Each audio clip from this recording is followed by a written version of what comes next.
Ah. Music, go away. Ah. Hello. What's up, everybody? What's up, Danielle? Eternal Dreams, Daniel, River, Vest of Holding, love that name. Zin, Elianis, I see Cameron, Juan, Joshua, Joseph, Kenneth, Rakame, not you, everyone else that'll talk as I'm going down the list here. I don't need these headphones on. I'm not listening to anything. The music is off. Hello. What's up? What's up? Yo, Brian, I see you. What's up? Chaos, Cyanin, Thomas, Santi, Logan, Salami, good to see ya. Fulbright, oh my word, there's too many of you. Nope, there's too many. There's too many. Like the video and leave. Alright.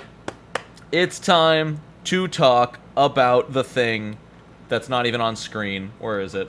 There it is. That thing. The playtest thing. The thing that everyone's excited about.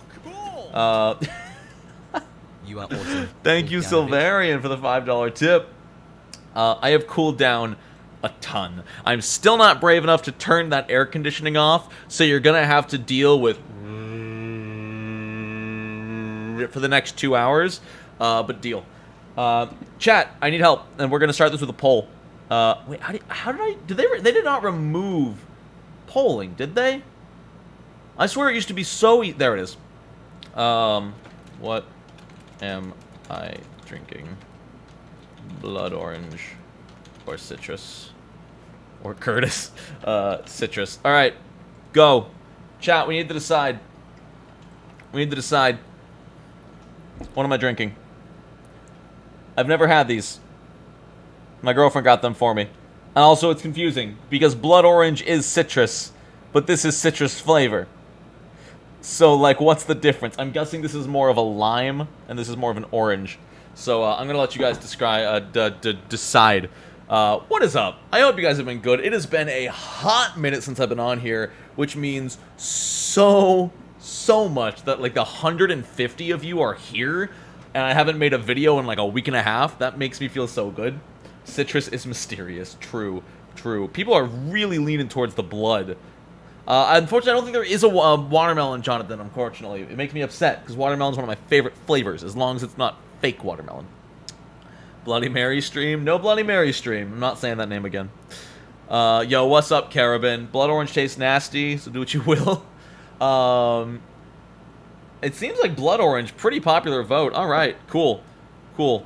We'll go ahead and end the poll. Blood orange is the winner. Oh, sorry, I had to share this with you. Y'all got 100 votes in that fast? Damn, y'all are all about that blood orange. Oh, that's strong. Yeah. No, I'm gonna throw in some, I'm gonna just throw in some water flavoring real quick, so we go beep. And then we take the seltzer and we go beep. Very nice. Ooh. Well, that's pretty. Like, I know I have to stir it up a little bit, but that's so pretty. Look at that. Nice little color. Alright, cool. We should probably talk about the class, huh? Is that what y'all are here for me to talk about the class? Or would you rather hear my play-by-play recounting of my experience watching The Mummy 1999 starring Rachel Weisz and Brendan Fraser? Because I could also do that instead. No, we're talking about the Kineticist. Let's scroll down. Mummy. Donated plasma? Ooh, rough. Both. Yo, Allerdell, thanks for stopping by. Everyone's talking about the Mummy. Either is good. Both. Both is good. Both. I keep hearing that, Beautiful. A lot of people are saying that the Kineticist is bad as it is right now. Which, to be fair, it's a playtest. Although it's weird, because they'll usually overpower something before they underpower it, so we'll see. You only watched it last night? Let's go. Build Fraser's character as a Kineticist? No, he's a ranger. He's a ranger. Because he double strikes all the time. Alright. Oh, I punched this. What's another movie we can name about you not seeing? The next one on the list is, oh god, it's Tony and Tony. It's, Mask of Zorro. That's the next one, apparently. The iconic art is an aged-up version. This was the first edition? Yo, really? This is the first edition Kineticist? That's awesome. Alright. She still has her... That's a stuffed owlbear? I didn't know that was a stuffed owlbear. That's amazing. Let's go. Alright. Let's get into it. Con-based class. The first official Constitution-based class in Pathfinder 2E. It's not going to be the only one if we count Homebrew, just saying. Not even Homebrew, That's what's going to be so hard to get used to with Sinclair's. With Sinclair's library, it's not Homebrew. It's third-party content. Like, it's a registered business and publishing company, which is wild, so I need to stop calling Sinclair's Homebrew.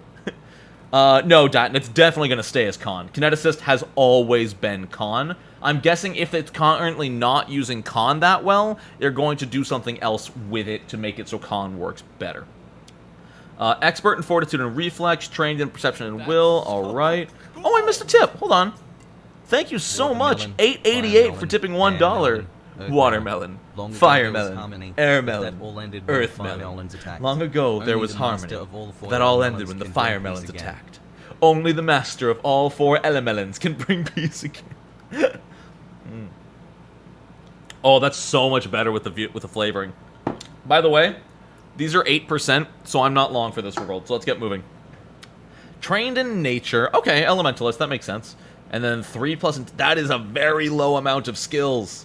As a non-intelligence-based class, this is one of the least skills you can get. I think fighter is lower at 2+ intelligence, but hoo boy, it's still not much.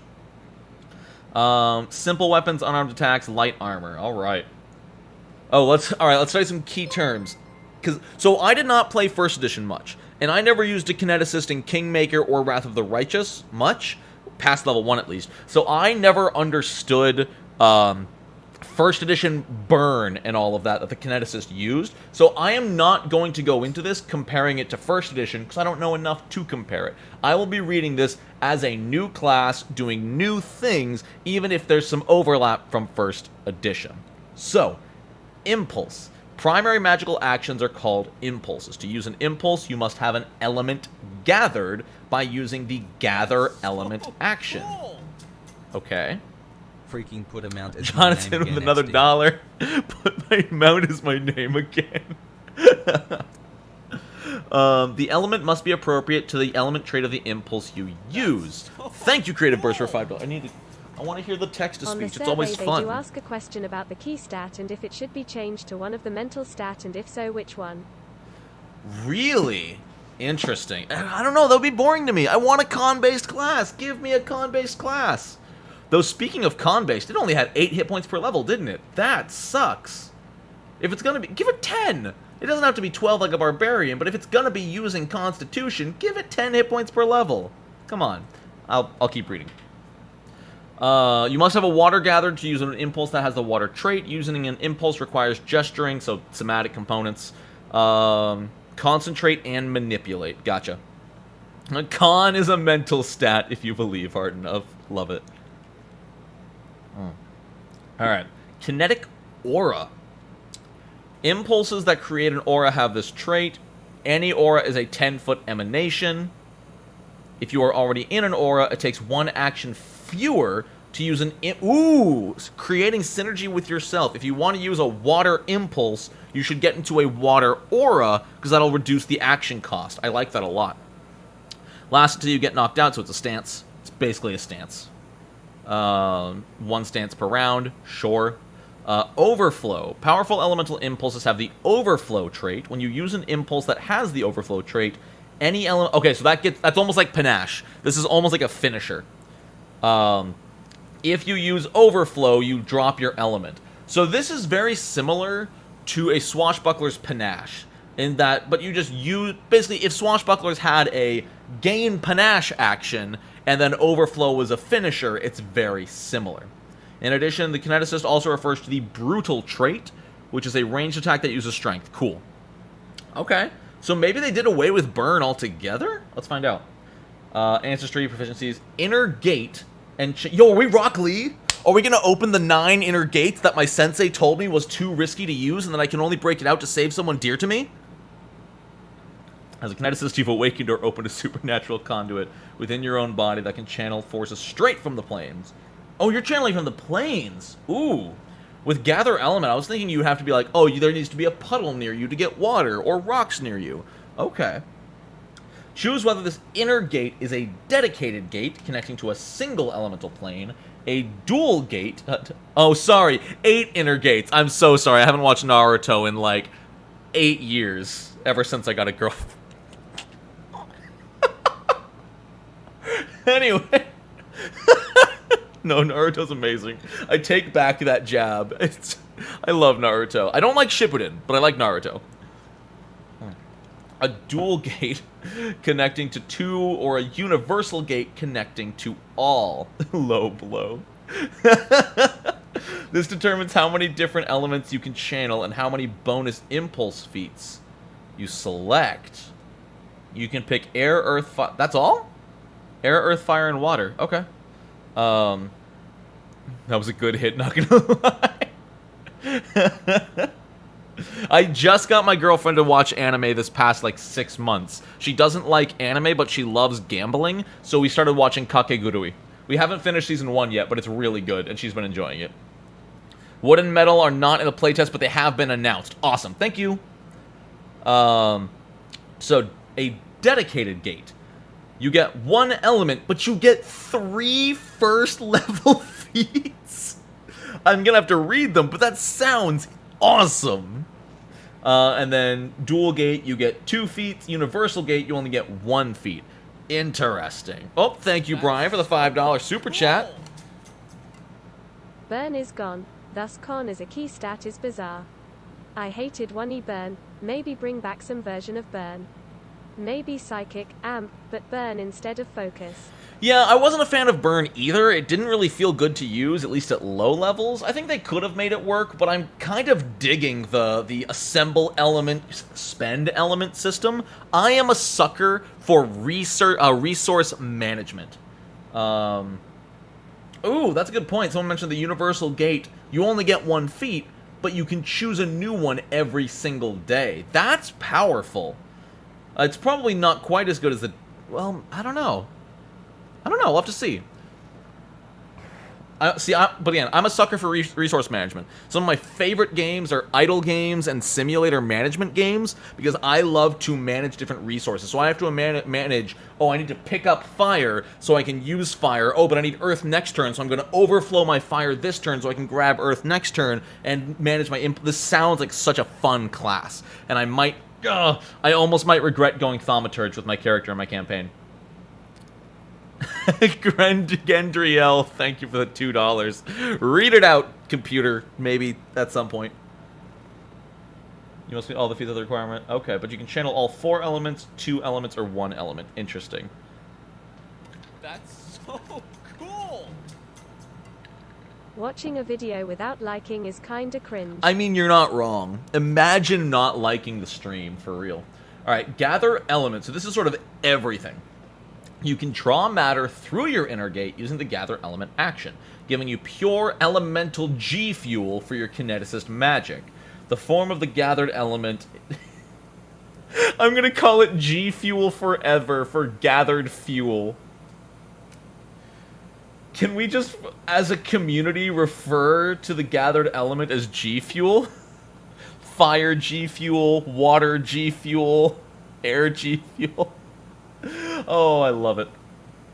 The form of the gathered element depends on the individual kineticist, but some examples include a chaotic wind or orbiting the body. You gonna read that out, computer? No? Okay. Rotating balls can press grab. Okay, so very similar, just like if you have an element, the element orbits you. You might simply hold it, you might make swirling gestures, cool. You might have like a fushigi, where you just like have the little metal ball, and it looks like it's not moving as you roll it around your hand. I don't know why it didn't read your thing out, Salami, but every class since Guns and Gears makes my head hurt. Interesting. See, I found the Summoner in Secrets of Magic more complicated than Gunslinger or Inventor. I thought Secrets of Magic was more complicated than G&G. I like my G Fuel in a can. Although apparently we're not supporting G Fuel anymore because they did NFTs or something, which is gross. What's the other one? Gamer Subs? It could just be Gamer Subs. I don't keep up with all that. Gather element. 1 action. You draw forth elemental matter through your inner gate from one of the 6 planes. So they've already mentioned the 6 planes. Cool. Choose an element you can channel. A mass of that element appears in your hand. Your hand is occupied by that element. You can't use it for anything other than impulse abilities to shape and direct it. You can use the release action to dissipate it. Using an action that has the overflow trait also dissipates it. You can have only one element at a time. If you gather again, it causes any element you've already gathered to dissipate. Cool. The element is in its pure form with its typical physical properties. Air ruffles your clothes and hair, fire sheds light, water is drinkable. Excuse me, Paizo, if it could only be used for elemental impulse abilities, how could you drink it? That's a separate use. Also, this just means that a kineticist with connection to the water plane will never go thirsty. Like, it specifically says it here. You can go, gather element, every 6 seconds, because you can do it once per round. Can't use the hand, not the element? Oh, your hand is... Okay, I was not, gotcha. I was not connecting the correct noun there. Your hand can't be used for anything other than its elemental impulse abilities. That's interesting. Okay, cool. A little late to this drink. Though also, have you drank the water? Hey, it says it's drinkable. But also, by this logic, if your element is released, which I would say that if someone's drinking it out of your hand, you're releasing it, does it dissipate? Do they drink it, but then it never gets absorbed by the body? It just disappears, and you can keep feeding someone water forever, but it never actually hydrates them because it keeps disappearing. You can gather an element, hold it, and use it even in environments where this normally wouldn't be possible. For example, you can gather fire underwater, even though fire actions can't be used underwater. That's cool. I like that the kineticist can get around things like that. Oh, it sounds like waterboard. Oh my word!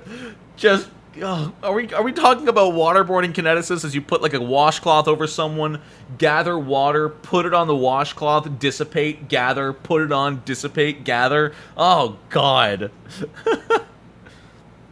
Later abilities allow for permanent manifestations. Okay, cool. Alright, an impulse is a special type of action available to kineticists, allowing them to wield or shape their element. You can select an impulse feat only if you can channel its element. Okay? In order to use a fire impulse, you must have gathered fire. An impulse without an elemental trait can be used with any element, though it might have different effects. Love that. Your inner gate selection gives you one or more bonus impulse feats, and you select more with your class feat selections. While there are many ways to shape the elements, all kineticists can simply blast them. So anyway, we started blasting. With a wave of your hand, you swing or hurl elemental matter at a foe. Make a melee or ranged strike, which is rough, because your main ability is Constitution. The damage die, damage type, and the traits for both the melee and ranged version are in Table 1-2 on page 6. If you make a melee strike, add strength. But, it doesn't have brutal. This one doesn't have brutal. Though it's not actually an unarmed attack, an elemental blast uses your proficiency with unarmed attacks, gets any bonuses and penalties that apply to unarmed attacks, and uses weapon damage dice in the same way. Okay, so they just stapled hand wraps of mighty blows onto kineticists. That's fair. Okay. Impulses are magical, but they aren't spells. When's the Sorcerer Bloodline video, amigo? I'll let you know when I post it. However, abilities that restrict you from casting spells or protect against spells... That seems cheap. Like, that would have been a cool thing to give the kineticist. Like, that they could still use elements in an anti-magic field, because it's not... I don't know. Like, the fact that spell resistance applies to impulses. Impulses aren't spells, but they're spells, you know? Like, that's a weird way to word it. Like, they literally go on to say, they aren't spells, but anything that affects spells also affects impulses. Any impulse you use is your level, even if the feat or impulse level is lower than yours. For instance, if you're 5th level, your elemental blast would be 5th level. Because, yeah, okay. Also important that EB is not, elemental blast is not an unarmed attack. Yeah, so you couldn't flurry of elements, even though that would be awesome. Yeah, again, anti-magic field is a bad choice. I'm fine with them being magical, but I feel like there's a difference between spells and magic. A spell is a very specific type of magic, but there is magic beyond spells. You know, if you cast an anti-magic field, a fire elemental doesn't just die, you know? Fire elementals' existence are not magical, if that makes sense.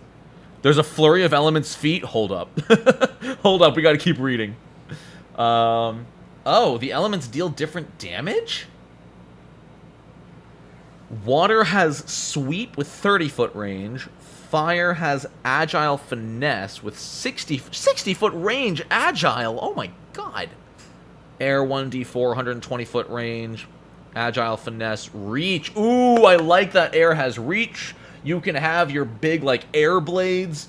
Ooh, oh man. Now it's going to be a fight between Kineticist and Monk for the best Dragon Ball Z character. Whoo, buddy. I do like that the elements are different. They're not just different coats of paint. Because, yeah, I like that. I think it's really good. I'm curious. All right, prediction time. Metal is going to be a D6. What trait would metal have? Backswing, maybe? Maybe backswing for melee? As for ranged, I have no idea.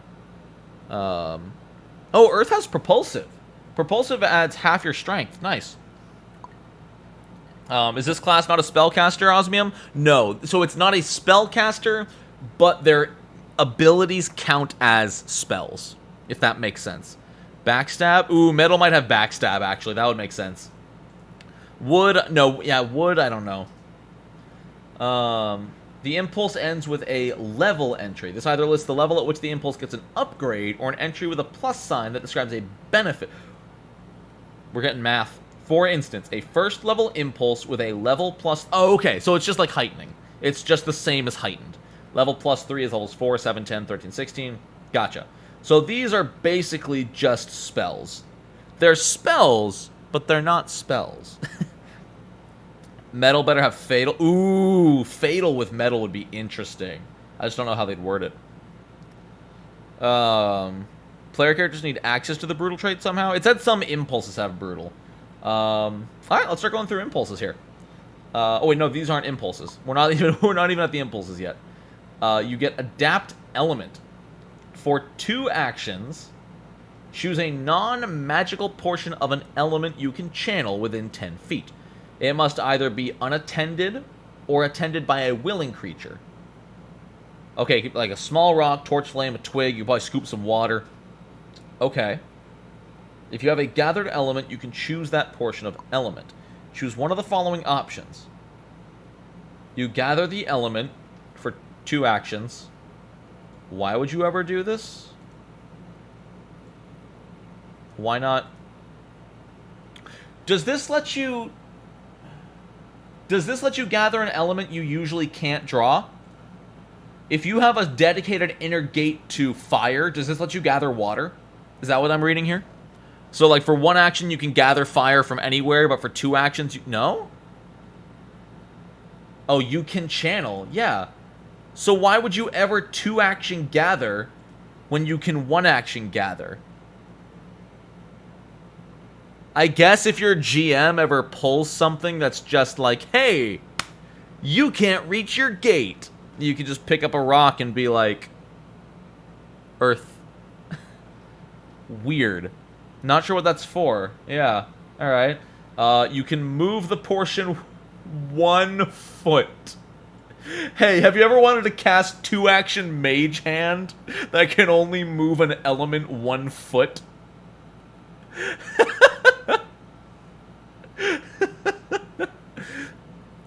Oh, hey, you guys see that rock over there?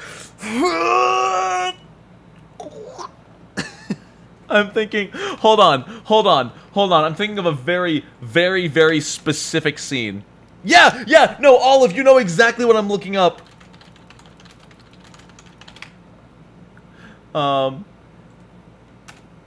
Mute this. Hold on. You know exactly what I'm looking up. Where is it? Yeah. Get out of here. Oh, look how sad she is. She's pulling out her hair. Oh, man, look at this ad. Go away. Where is it? When do they start doing it? Is it here? All right. Behold the power of 5 kineticists. Hooah! Hoodoo! Oh wait, not there, not there. Wait, where's the garbage one? Is it here? Buh, buh, buh, whoop! Go!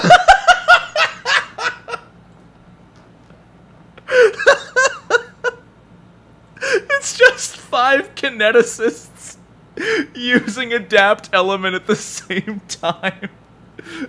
Boo, boo, boo. Boo.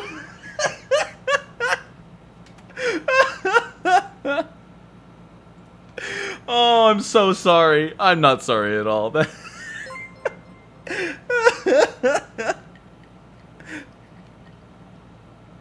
Oh my god. Why is it 1 foot? Why is it not like 5 feet? Or even 10 feet? Oh, Philip, where Aang's just like... What the heck did you just watch? The best movie of our generation. Maybe it's supposed to be 10? That'd be nice. But that's still... I do not know what... 2 actions to move something 1 feet. I hope it's 10. It better be 10. You know, that'd be cool. You know, you need to cause a scene at a party. You adapt element. I mean, even with 1 foot, I guess you could do... But a 10-foot range. I guess, yeah, 10-foot range. You need to cause a scene at a party. You walk by a noble and you adapt element to move their water to spill it on the person in front of them. No, it does say foot. No, yeah, y'all are making a good point. Foot. It doesn't say 1 feet. It says 1 foot. Anyway, let's keep going. Regulate. You can change the temp. So this. Okay, people are right. This is literally just prestidigitation. Okay. You can snuff out a flame. You can turn water to ice. How much can you do? It's no larger than can fit in the palm of a human hand. Okay, that's cute. You could turn someone's drink to ice. That wouldn't be bad. Or just evaporate their drink. Walk by someone drinking like a nice glass of wine, just evaporate it and keep walking. An item that gets hot enough can be used as an improvised weapon that deals a fire damage. Cool. You reshape the portion of earth into a small object. Okay. Prestidigitation. Choose a creature within 10 feet that can breathe the element. You transfer it. Ooh. Okay. With sustain. Hold on. Is this level 1 water breathing? Hold up. I need the GMs in here to let me know if this would work. With sustain, if you go underwater and your turn is 1 action, breathe out bubbles of air, 2 and 3 action, sustain the air back into your body, can you... Like, I know it's carbon dioxide, so technically it would start to poison you after a while. But, like... Sure. That's not bad. You could even, like... Honestly, you could even... I don't know, you go a lot of rounds without dying. You could breathe out, sustain your friend. They breathe out, sustain yourself. Wait, you need to draw it from the environment? It is the environment. You breathe it out. I'm gonna... just the sonic air bubbles. You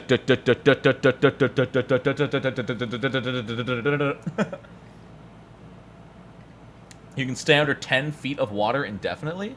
How? Because the element also needs to be within 10 feet of you? Well, that's why you breathe out and instantly pull it back in. So weird. Well, that's what I'm saying, Volker, is you are breathing out the air and then sustaining it back into yourself. It's not from the gate. Adapt elements from the world around you. That's funny. Technically, there's air and water. True? True? Draw the oxygen out of the water. Start splitting atoms. Alright. Level 1 Kineticist feat, skill feats, elemental resistance. While you have an element gathered, you have resistance equal to your level to that damage source. Cool. I like that.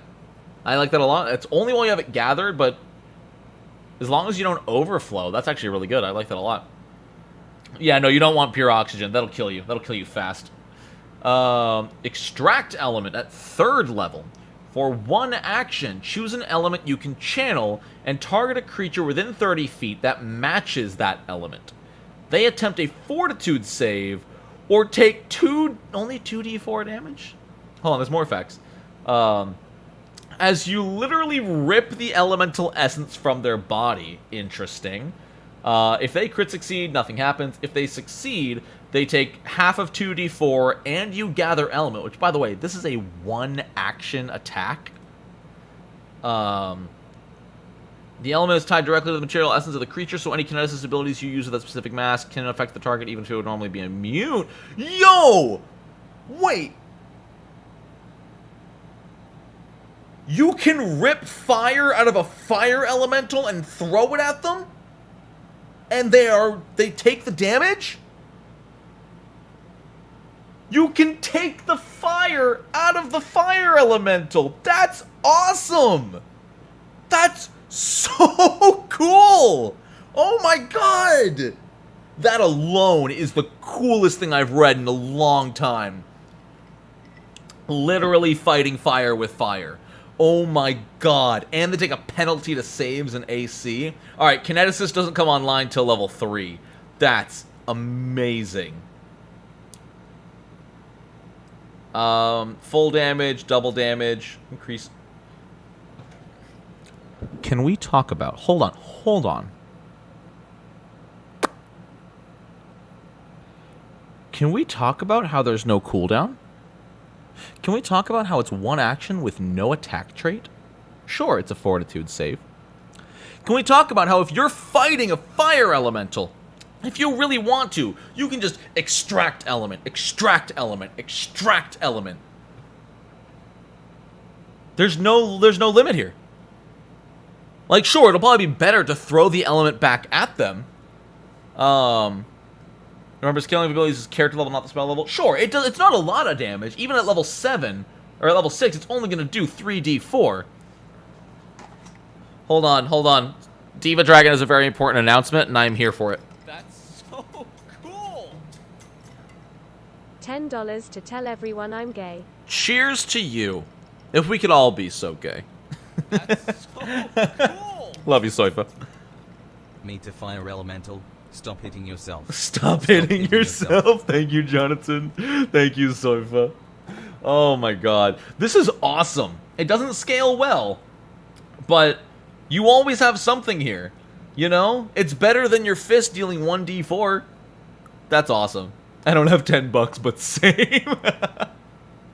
Yo, let's go. Just all the representation in the chat. I love this community. Holy cow. That's so good. Yeah, I love all the people telling me you can use this on dragons. Ugh. Now, again, the limitation is they have to have an elemental trait. You can't use this on a goblin or a human or something. Hold on. Wait, I need to see if something works. Does this work?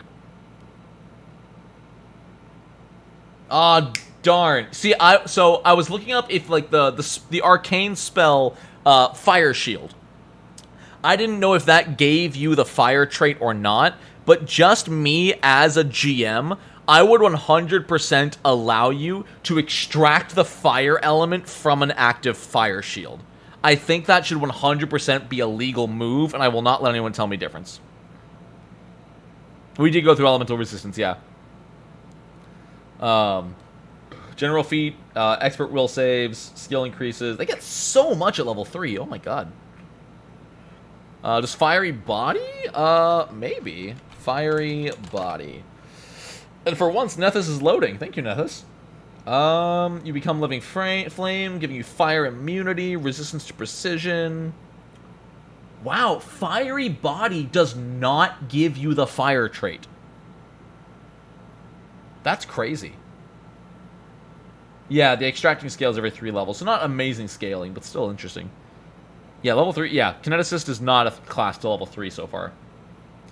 But yeah, no, Fiery Body should totally give you the Fiery trait. Yeah, just me personally, again, rule it how you will at your tables, but honestly, if someone has like an active elemental effect on them, let your Kineticist extract element from that effect. You know, maybe it doesn't do damage. You know, maybe you're extracting the element from their shield, so it doesn't do the damage. I guess just let it be. Well, honestly, for me, if they extracted the element from the fire shield, I would allow the fire attack to ignore the fire shield effects. You know, it does say GM discretion.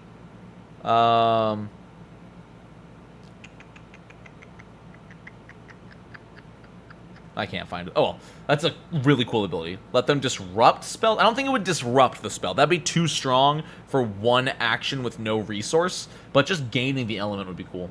Ability boost, ancestry feats, critical. Critical specialization. They don't get. Oh. Ooh. Okay, I'll get to it in a minute. Air critical effect is 5 feet of forced movement. Earth is knocked prone. Fire is item bonus to damage. Alright. Water is damage equal to the number of weapon damage dice. Wait. So is fire just better than water? Fire deals 1d6 persistent. 1d6 plus item bonus persistent. This is just a flat number. Weird. Adapt terrain. Adapt terrain is hilarious. You can use adapt terrain on a portion of an element within 30 feet of light bulk or lower. You can proliferate it, causing the element to spread. And that's all you can do, okay? If it's in an unoccupied square, it grows to fill that square. This might cause the square to become difficult terrain or hazardous terrain, okay? Hazardous terrain deals damage equal to half your level. Love that. You can also use proliferate to spread an element that already fills a square into another square. Cool! So you can just start growing fire. That's awesome. And technically, again, this is going to be this class puts a lot on the GM. I don't know how I feel about that yet, but if you can create one square of fire, technically that fire should start spreading on its own. Just saying. Fire is one of the most highest resistant elements as well. True. This is not okay. This is not okay. They should not have to wait until level 7 to get X. That's the same as a spellcaster, isn't it? Kineticists are about their elemental blast. Not a spellcaster, but it's really low accuracy. Like, everything we've read so far is really cool, and they've got some cool tricks up their sleeves. But unless the impulses don't use their blast... Oh yeah, comparing it to fighter? Oh my god! Because they can't... I mean, by level 7, you could have 18, let's say, strength. So they both have +4 to strength. But fighter literally has a +4 over them. Yo, what's up, Azure Angel? It's 1-7-13. Ugh. It's like a melee class with the progression of an alchemist. Exactly. An alchemist can do so much more than damage. Juggernaut, Master Fortitude, Weapon Specialization, Expert Perception... Expert class DC is at 9th. When you make your daily preparations, you gain an elemental impulse of 8th level or lower. Okay, so it's like the fighter's combat flexibility, literally. Alright, I'll wait until I see the impulses. Hopefully that saves it. Their impulses make up for the low accuracy? Okay. Master Reflex saves. Pure Adaptation. The inner gate can now filter elements, bring them closer to their true form. You can adapt element on a portion of element within 60 feet of you, and purify it. You turn the element into the purest form of itself. For example, you can remove pollutants from air or water. So you could, like, okay, pure adaptation makes you Jesus. You can turn wine into water. You can turn pollution into air. You can remove plants from dirt. That's kind of cool, not gonna lie. If it would remove an alchemical or magical attempt, you have to counteract it. That makes sense. That's really cool. Honestly, that's cool. The downside is adapt element needs to be unattended, right? Has to be unattended. Unattended, yeah. See, I wish it didn't have to be unattended. Because then you could turn someone's healing potion into water. You are reverse Jesus. I wish it could be attended. At least at level 11.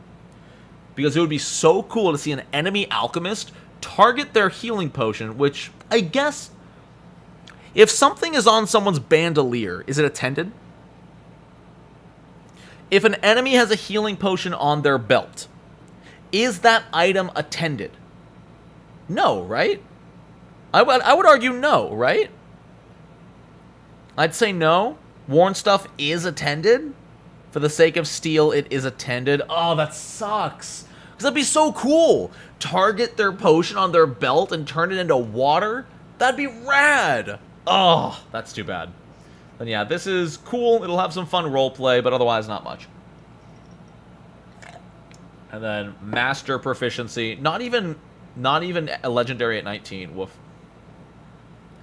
Light armor, expert at 13, which hopefully you're not in melee much. And then you loot the bottle of water. Master fortitude, greater weapon specialization. Same as combat flexibility, you just get 2 feats. You gain full Whoa! Whoa! Hold on. That might be one of the strongest endgame feats in the world for a universal kineticist. If you are a universal kineticist, and you're fighting a fire elemental, water elemental, air elemental, earth elemental, you just gather that element, and you are immune to their damage. You can swim in lava. You can live in a tornado. Immunity in Pathfinder 2e is so rare. Wow. Universal Kineticist at level 17, you can just be immune to something. Yeah. Yeah, wood and metal. Wait. Wait. If you gather metal, are you immune to swords? If you have elemental immunity to metal, are you immune to being stabbed?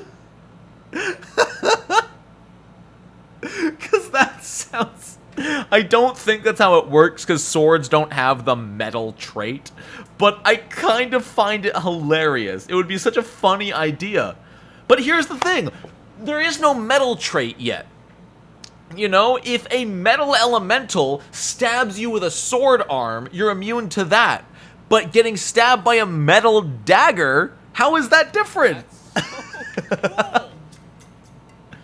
Purifying the air could get rid of smoke. Ooh, Vec, I like that. Purifying the air, getting rid of the smoke. I like that a lot. That's super cool. Oh. Realistically, water immunity should work. So I don't agree with that one, Daniel. Because water immunity makes you immune to water as a source, not bludgeoning damage. That's fair. Non-magic. That's fair. I would allow them to be immune to, like, an unenchanted sword, but, like, level 17, it's not a big deal anyway. Oh my god, that's so cool. Elemental Mastery, I'm guessing this is just Master proficiency. Kineticist class DC, Master and Armor. The Final Gate? No. My sensei told me not to release this one. I need a drink. And by that I need ice, because I have the drink next to me, but it's very hot in here, and I need ice cubes to reduce my heat quota. Quota? Quota? Tipsy. Ice. Ice, baby. And this is called talking while I walk away from the desk so that people don't get bored and leave. Anyways, that feat makes you Kevin 11.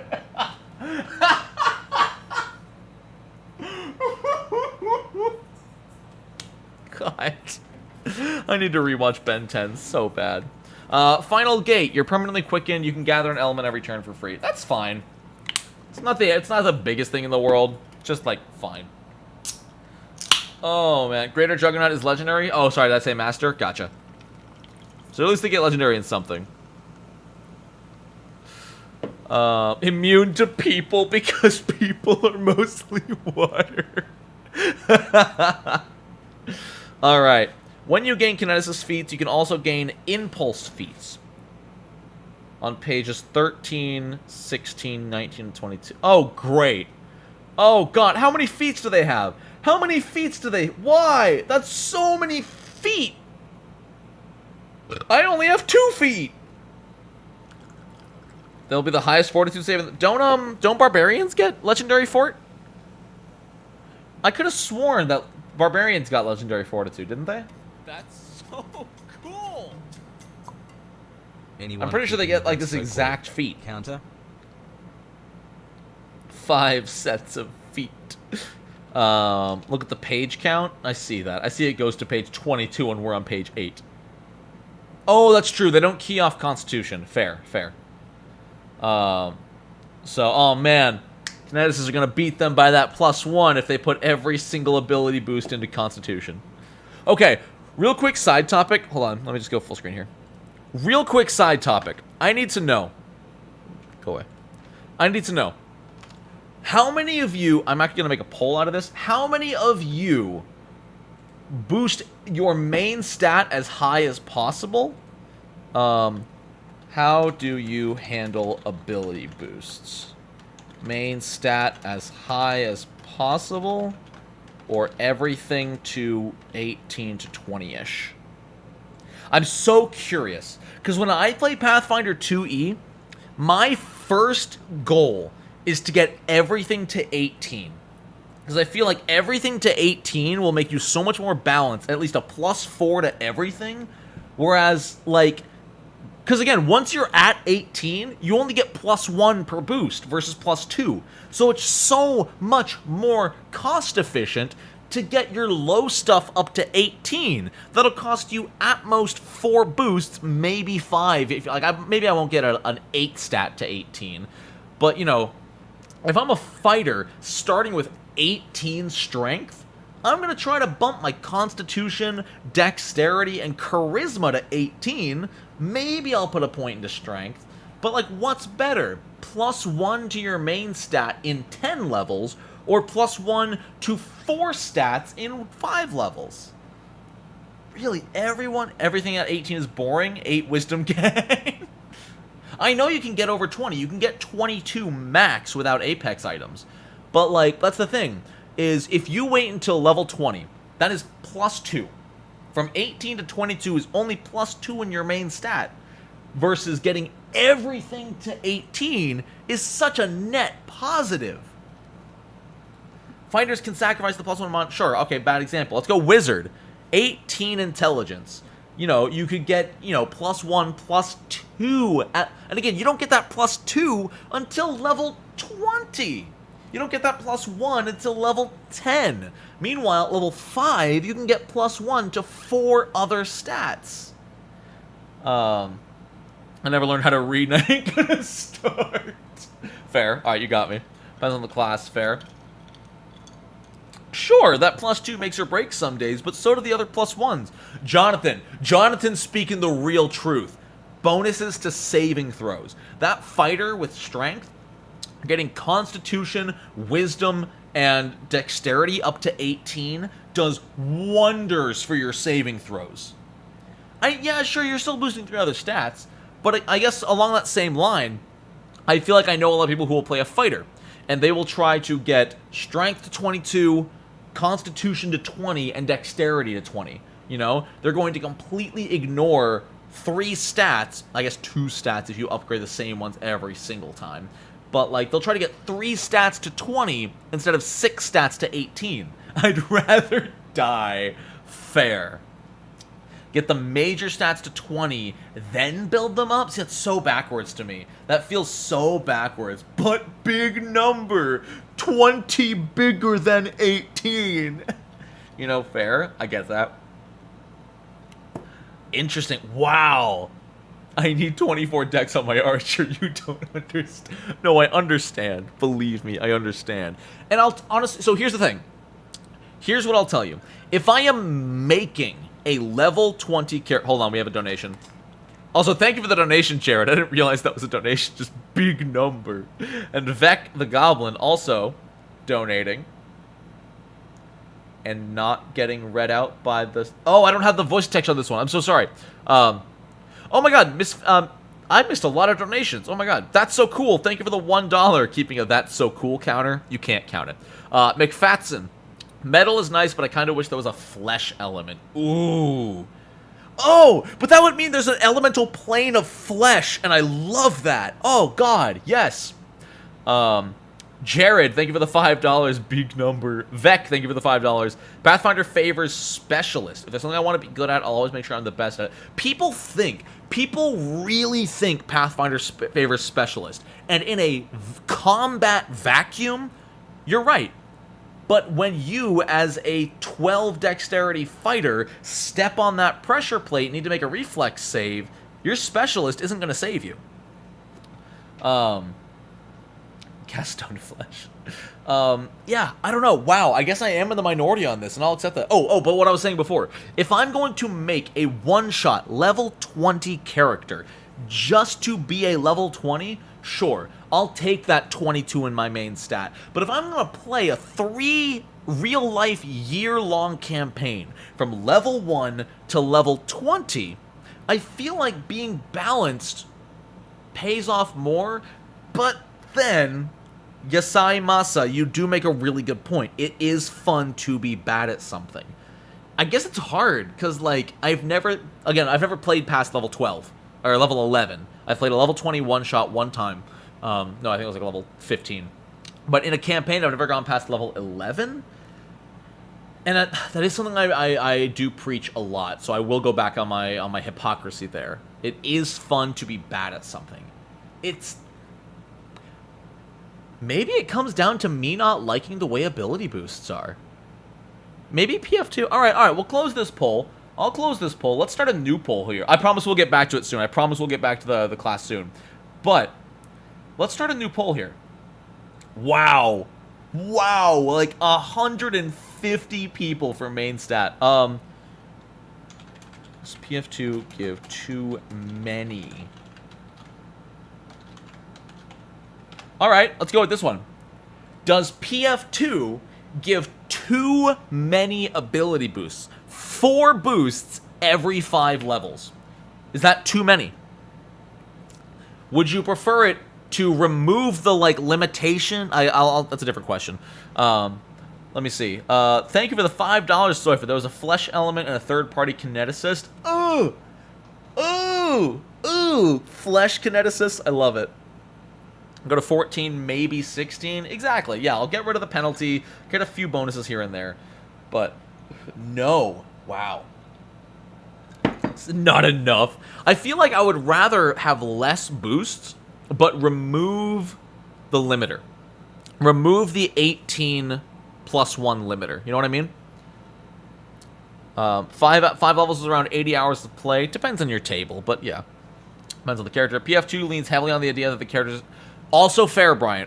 Brian makes a really good point that PF2 characters, and honestly, I made this video like 2 years ago now, that Pathfinder is about heroes. Pathfinder is about these characters who are so insanely more powerful than the common man. Even the common hero, you are more powerful than them. So with the system as it's written, I suppose that does make a lot of sense. Volker, extract element on flesh. No, I don't want to steal a chunk of viscera from the opponent. Thank you very much.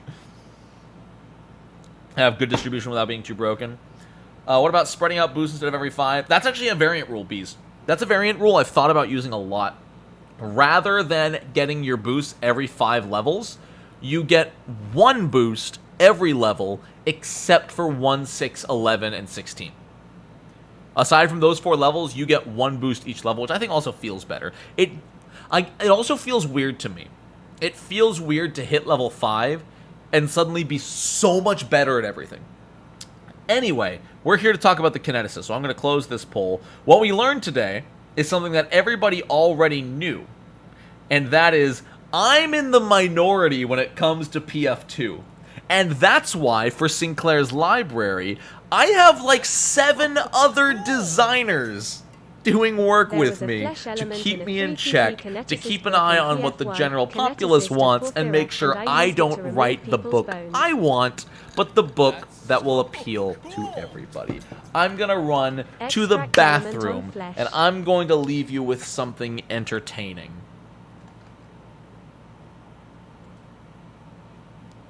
Soifa, you're a mod. Be entertaining in chat.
Soifa, if you weren't entertaining, I swear to Teradin.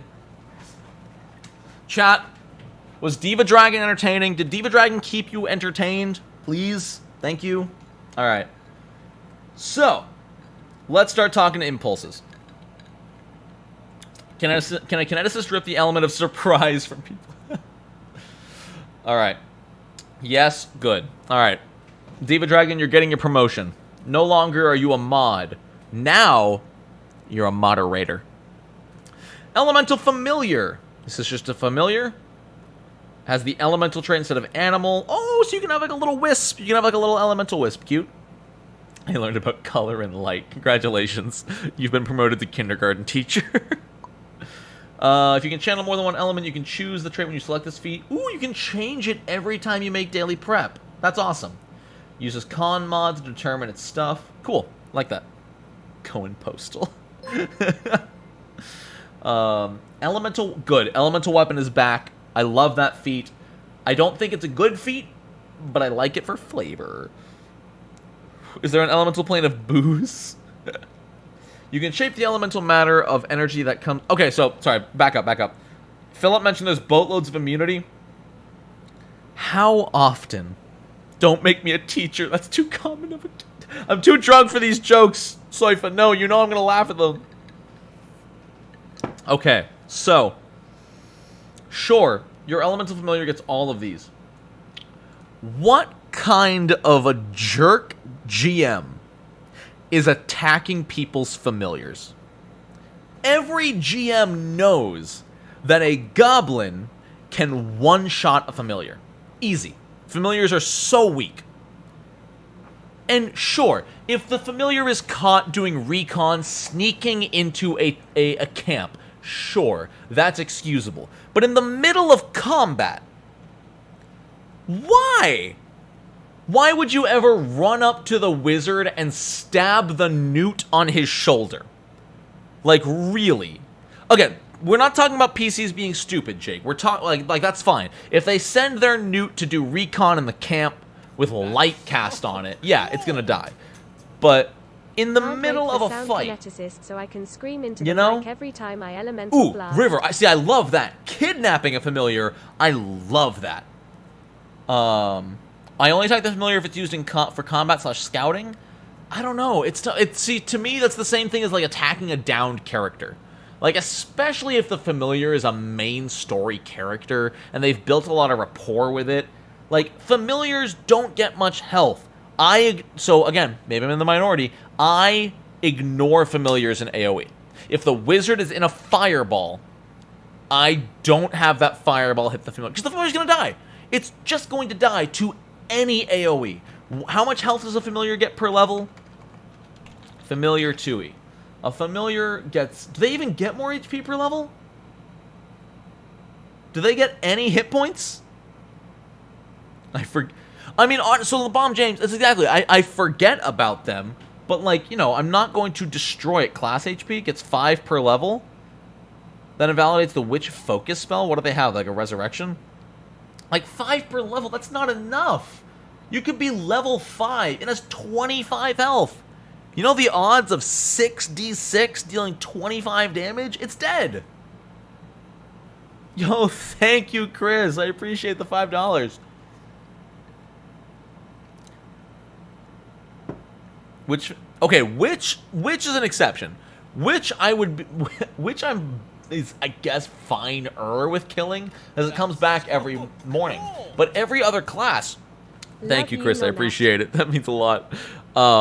They get AoE'd and targeted if they're... Okay, again, I'm not talking actively used in combat. I'm talking about the toad that sits on the wizard's shoulder.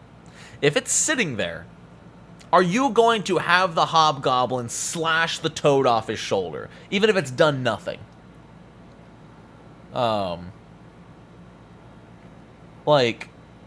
I don't know. I feel like, yeah, right? Exactly. Like, I feel like there's not a lot of combat utility. Like, sure, if they're using the one familiar ability that allows you to cast a touch spell through your familiar, and you throw your toad to use Shocking Grasp, that's fair game. Okay. Alternate question. Do you give familiars the dying condition? Do you allow them to be saved like a player? Or do they die instantly? Sometimes a toad's gotta die. No!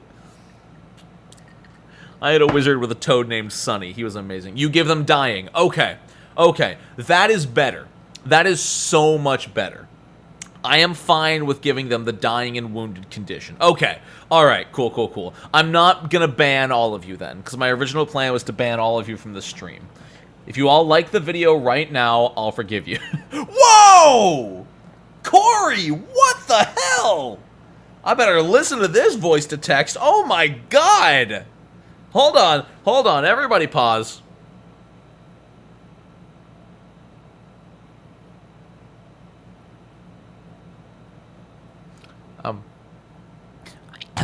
Voice to text lady. Corey would like to say something. That's so cool. I love you more, Nonat. Thank you, Corey. Oh my god, that means so freaking much. Holy cow, thank you for the generous donation. Thank you to everyone who's donated, and thank you to everyone who's been hanging out here today. This has been such a freaking fun way to come back from vacation. Like, I won't lie, I was a little worried that we'd be streaming to, like, maybe 100 people, because I know, like, Rules Lawyer already reviewed the class, some other people have already talked about it, which, straight up, like, respect for Rules Lawyer. I want you guys to know this, because I want you guys to know how great of a creator he is. While I was at Gen Con, the playtest came out before I could get home. Rules Lawyer messages me on Discord and says, hey, are you okay with me streaming my first reactions? I know that's something you usually do, but I would like to, but I want to make sure you're okay with it. I'm like, holy cow, yes! I don't have a copyright or a patent on first impressions. Like, obviously, sure, he probably would have done it regardless of what I said, because it's fine. But, like, the fact that he took the time to message me and ask me if it was okay, like, holy cow, the respect I have for that man was so nice. Like, insane. Thank you, Jared, so much. Oh my god, you guys are too nice. You guys are too nice. Stop. Don't actually stop. I like paying bills. For being a rules lawyer. Rules lawyer's pretty chill, honestly. I've been meaning to collab with the guy for like 6 months now. Oh boy. Anyway, holy cow, let's get back to Kineticist. Thank you all so much for being here, for donating, for watching, for liking the video, which if you haven't already, what are you doing? Kind of cringe. So cool. Thank you, sincerely. If the enemy is intelligent, thank you for the $1, Silvarian. It would make sense to target that familiar. Feels like just a difficulty increase of encounter. Yeah, if you're giving the familiar dying, I'm fine with that. It's just tough, you know. Because again, what are the rules for resummoning a familiar if you're not a witch? Like a week? Or you have to like create a new one, so like the new one won't have the memories of the old one? It's just weird to me. Elemental weapon! First level feat. When you gather an element, you can shape it into the form of a weapon. Oh my god, McFatson! Guys! I have to read a class! And I love all the money you're giving me. Thank you. Ever since Gen Con, me and my girlfriend are trying to eat a lot healthier, which is in turn more expensive, so this money is going straight to healthy food. So thank you. McFatson, you might have been censored for some reason. I don't know why, but the rules lawyer JK comes in. Here is your royalty for your patent. Ah, yes, the royalty for my patent on first impressions. Thank you. Totally the rules lawyer. McFatson says, flesh. You draw upon a living element, creating swirling masses of blood, bone, and sinew. You can mend the bodies of allies as a sculptor uses clay, or mutilate your foes from the inside out. Oh god, is that from first edition? Oh, that's gross, and I love it. Okay, look, Diva Dragon, I didn't say I'm eating salad. I'm not insane. I'm just eating less and better food. You made that up? Oh my god, that's gorgeous. I love that. When you gather weapon, you can make a weapon. And when you gather element, you can make a weapon. The weapon must be a one-handed, simple, or martial weapon. Why? Damage type matches the chosen element's elemental blast. Can't be changed. Wait, so why does it matter if you make a simple or a martial weapon? Hold on, does it matter? Paizo. Paizo, Paizo, Paizo, Paizo, baby, honey, pretty person. If you're going to let us shape the element into a weapon... Oh, damage type, not damage die. Never mind, I'm stupid. But also, they don't have training in martial. But they also don't have training. So it can't be a martial weapon. They can only use simple weapons. Keep reading. Weapon is still the gather element and can be used for impulses. Love that. All pieces of elemental blaster standard strikes. Weapon leaves your hand and just you must still reload it. Uses elemental blast proficiency. Oh, see, chat. This is why I love having you around. This is why I love having you around. Not only do you correct me, but when 30 of you send messages to correct me, it boosts the stream's chat activity by a landslide. Oh, sorry. Yasai Masa wants me to read the entire feat before reacting to it. Okay, okay.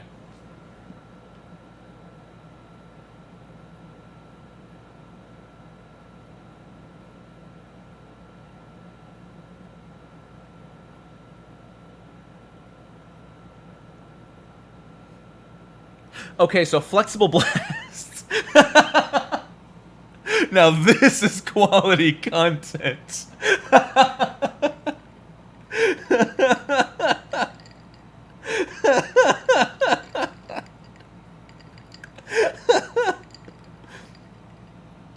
So flexible blast. Why isn't it finesse blasts? Wait, Paizo, if you're gonna call it... Thank you. If you're gonna let us use dexterity for attack rolls, and you give it the finesse trait, why not call it finesse blasts? Why would you call it flexible? I guess because you can choose either or. But it writes itself. This is, yeah, although it does get brutal. Wait, is it or? No, and. Oh, because I misread it. Even reading... See, this is the thing, Masaimas. Even if I read it first, I still get it wrong. Because blasts are a switch. Damn, that's my type. Alright. You can give... So, okay. Long story short, with flexible blast, you can give melee dex to attack or ranged strength to attack. Also, oh my god, someone mentioned Koryachin elemental gun when, and Salami says gun kineticist using summoned fire elemental guns. That is the raddest thing. Fire elemental guns. Now that's what I call PF2E reaction content volume. Cool. Now that's what I call PF2E reaction content volume 6. I really am the now that's what I call music of the TTRPG world, isn't it? Not quite as good as the original, but still enjoyable to a specific populace. Nonat-chan. Oh my god. That might have been the best ooh I've ever done. Holy shit. Kinetic active. Wait, that's all they get for level 1? Oh, right, but they also get all these for level 1. Okay. I guess I'll jump from level 1 to the end to the other level 1s. Let's keep this somewhat readable. Alright. Level 1. It's separate. Why is it separated by element? Stop it. Well, that'll... Alright, also available at level 1, because these are feats, but they're kind of like spells. Shut up, Brian. Aerial Boomerang for 2 actions. Each creature in a 60-foot line takes 2d4. Is this level 1 lightning bolt? It's probably better to do universal feats first, but they're level 1. I feel like we should go by level.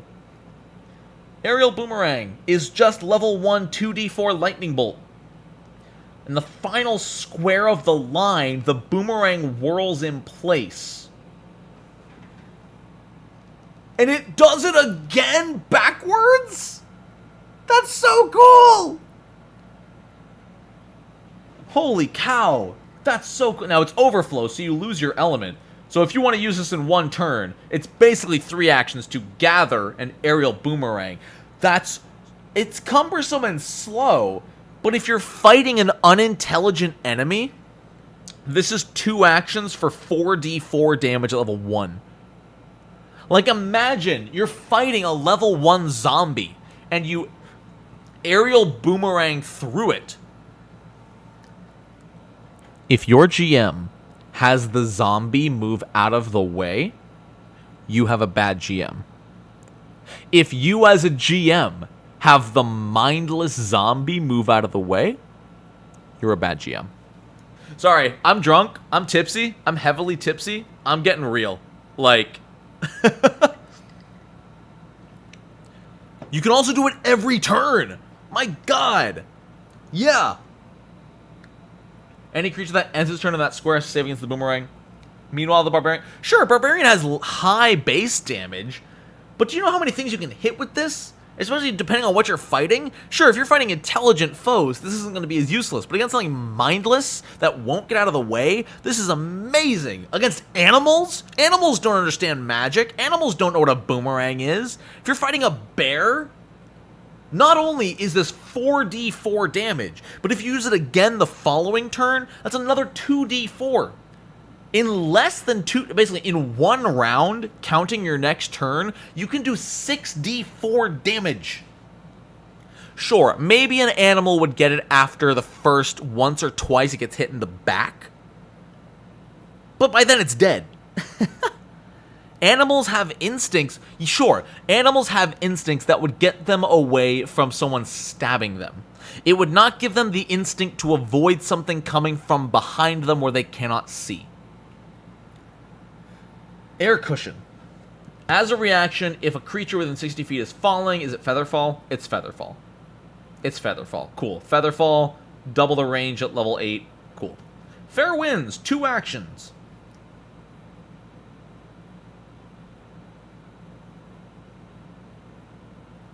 For 2 actions, you give yourself a 10-foot aura. You get a 5-foot status bonus to land speed. Allies that start their turn in your aura get a 10-foot bonus until the end of their turn? Brian, think of it the $5. Is an army killer class? Yes, I am realizing that. The Kineticist is not for one-on-ones, it's for areas. But also fair winds. It is not that your ally gets a 10-foot speed bonus for 1 action. They get it for their whole turn. If you go before the barbarian and activate fair winds, suddenly, thank you Kirimi Dragon for the $2. Read Read Lizardfolk Terrain Advantage with the aura. I don't know the feat Lizardfolk Terrain Advantage, unfortunately. But if you go before the barbarians and activate fair winds, suddenly your barbarian or fighter's sudden charge can move them 80 feet at level 1. The aura range is 10 feet, Frederick. Unless you have a feat that says otherwise, the aura range is 10 feet. It says that at the beginning of the class. Also difficult terrain, which not quite as important because as a kineticist, it doesn't sound like you want to be that close, but maybe. Holy cow. This, if you can go first, is the ultimate engage for your sudden charge allies. That's monk speed. My god. Oh my god. Charles, I have not been thinking of that this entire time. Remember, if you have an elemental aura, this is an air aura, all of your other air impulses cost 1 less action. Does the spell come out from behind you? It goes out in all directions. It's an aura. Whisper on the Wind. This is all just air. Level 1. As an action, you cast Message. If you start the message with your target's name, you don't need to be able to see each other or have... What's the range on Message? Isn't it like 500 feet? 120 feet. Okay. And then once you're level 5... 7. No, 5. Yeah, 5. Wait. of half your level. Yeah, once you're level 5, it's 500 feet. Oh my god. Boomerang can also trick smart people to move. True. That is like low key Boomerang can also trick positioning. smart people to move. Impulses that give aura are one action, other impulses still. Oh, okay, it's only one action to change aura. Gotcha. And 1 mile level 8. Oh my god.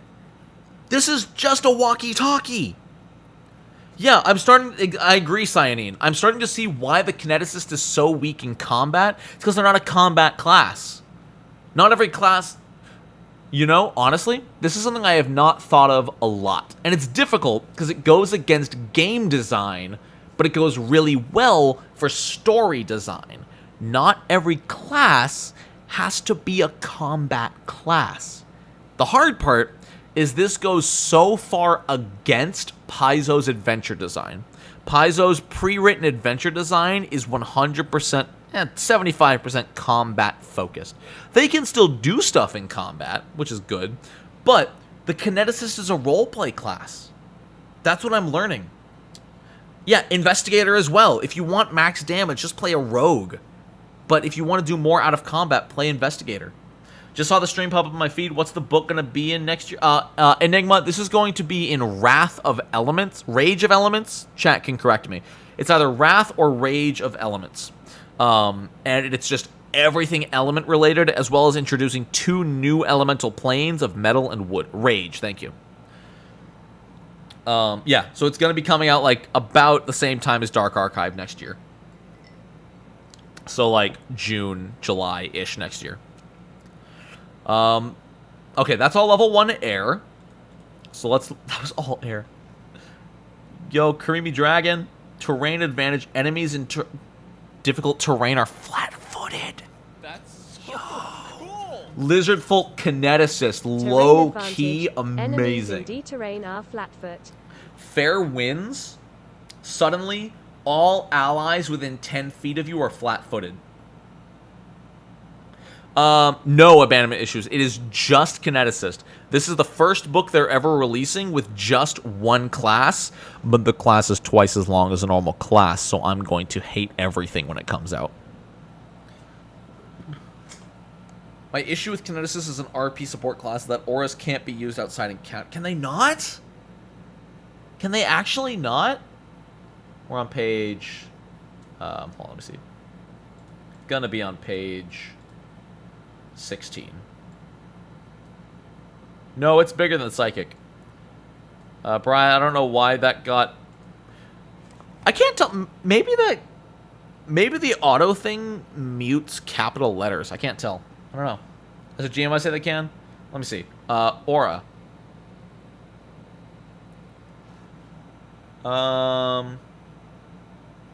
See, yeah, okay.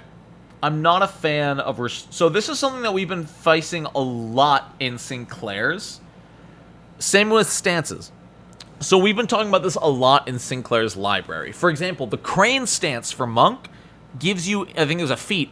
It's either a feat or a part of the stance. That gives you increased jump distance. But the stance can only be used in combat. So technically, if you want to jump farther, your fighter needs to punch you first, get in a fight, you enter the stance, and then you can jump farther. It is not a good design for the system. There is nothing stating why it is reliant in encounter. There is a very, very weak argument that I use to play devil's advocate, where I say it's entirely based on the adrenaline of combat. Where that you can only access these powers when, you know, life is on the lines, pressure is heating up. But yeah, no, the fact... Like, the separation of encounter and exploration mode is great. I love that about the system. But the fact that there's encounter abilities and exploration abilities is restricting. It's awkward. It doesn't work. Why can't my monk get into crane stance to jump to cross a 15-foot chasm? Why does he need to be in combat to jump farther? We need to explore in 6-second terms now. Exactly. I roll initiative against my party, jump across the ravine, and then surrender. Like, it's stupid. It's really, really stupid. And I mean, obviously I have to blame Paizo for it. They wrote it. But getting over a wall is also an encounter? Not technically, no. An encounter is somewhere you need to roll initiative with an opposing force. The wall is not an opposing force. It's tough. It comes down to GM discretion. I feel like most GMs write it off like, yeah, you can do this. But there's also some crazy busted combos you can pull out in encounter mode. Like, without spoiling too much, because I'm drunk, so I'm going to leak secrets, in Sinclair's, we are working on... I don't remember what it's called. I didn't write it. But it's basically an archetype all around short-range teleportation in combat, where, like, every turn you can teleport 5 to 10 feet. You can, like, jump into flanking position without triggering attacks of opportunity. It's some really cool stuff. But finding a way to balance that has been so difficult. Because you can't just give a character unlimited 10-foot teleportation. It's busted. You know, if there's a 5-foot gap, boop, just teleport across it. Oh, there's a wall, teleport through it, you know? And so that's the thing, Thomas. That's the thing, is we had been having this discussion until Mirror Thaumaturge came out. At which point we said, okay, screw it. Unlimited 10-foot teleportation is fine. But it's the kind of thing where one of our thoughts was maybe we just restrict it to combat, but then how do you make sense of it only being allowed in combat? Yeah. You can force the counter, it's nothing, just keep an order of asking, what are you doing? I guess. Yeah, it's weird. It's really weird and stupid. It's probably one of my least favorite things about 2E. Yo, 2 $5 donations. Computer, read them out.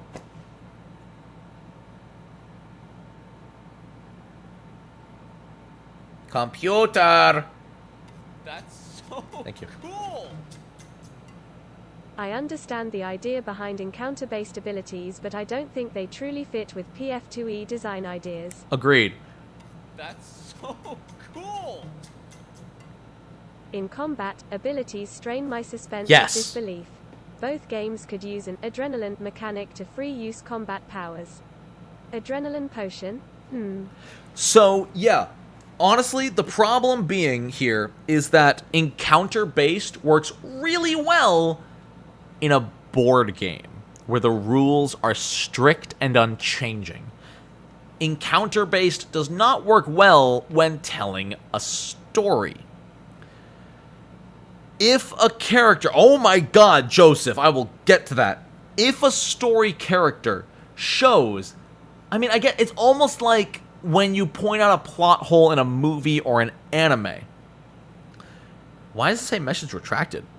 If a character can lift 400 tons, but then is suddenly stuck under a truck and can't get up, there's discrepancy there.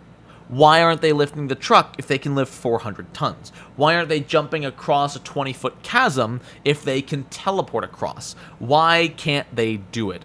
Thank you, Joseph, for $20. I see your message was retracted. I will try to keep an eye out in chat here if you send something, Joseph Pollard. I don't know if you meant to retract it, but it got retracted. Because actions that scale off effort can't be done constantly. No, but that's why you give them a cooldown. That's why you give them once a day. Or, oh my god, Joseph, did you mean to donate twice? Joseph, did you mean to donate twice? I can get that worked out if you didn't. Oh my god, thank you so much. Wonder if they would do medium in 2E? Possible? There's already some archetypes that have to do with, like, talking to the dead and interacting with the dead.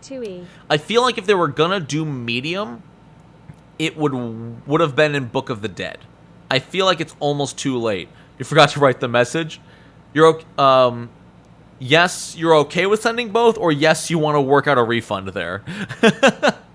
Trying to get across a river is a hazard. By rules of the game, no. By rules of the GM, it totally could be. Yeah, medium is tough. The Archives of Netherlands references core rulebook stating hazards and social as both encounter tips. Sure. But a hazard, if you look closely, is not climbing up a cliff. A hazard is a trap or something that is actively harming the party. Or reactively harming the party. which I guess a river would reactively harm the party. You're okay with sending both? Thank you so much, Joseph. I really greatly appreciate the generous donation. Thank you so much. Medium subclass would be interesting. Honestly, that's the big thing, Callum. We are not playing a video game. A cliff can harm a party. True. Exactly. Strict rules only work in board games. They only work in board games and video games. Tabletop RPGs don't have strict rules, and that's why these are meant to be bent and broken, and that's why I laugh whenever I get a comment from someone, like, angrily telling me that you need to do things as written, and no other way is valid. Because there's no such thing as a universal rule. Hell, there are probably tables where people don't use basic rules like multiple attack penalty. There are probably tables out there playing PF2 right now who just say 1 attack per turn. No penalty, but 1 attack per turn. Flurry of blows, sure, you get 2, you know? They probably play PF2 with similar to 5e's multi-attack structure. There are an infinite amount of rule adjustments being played as we speak. I guess not infinite as we speak, but infinite that could be used. Rule 0 is the universal rule. Agreed. Now, I've emptied both of these, so I'm going to pee again. But this time, I'm going to remember that I can run an advertise. What do you mean enable monetization? Monetization is enabled. Has YouTube decided that... Has YouTube... Oh, no, there we go. I think I'm running an ad. I don't know. I'm going to the bathroom. Soifa, be entertaining.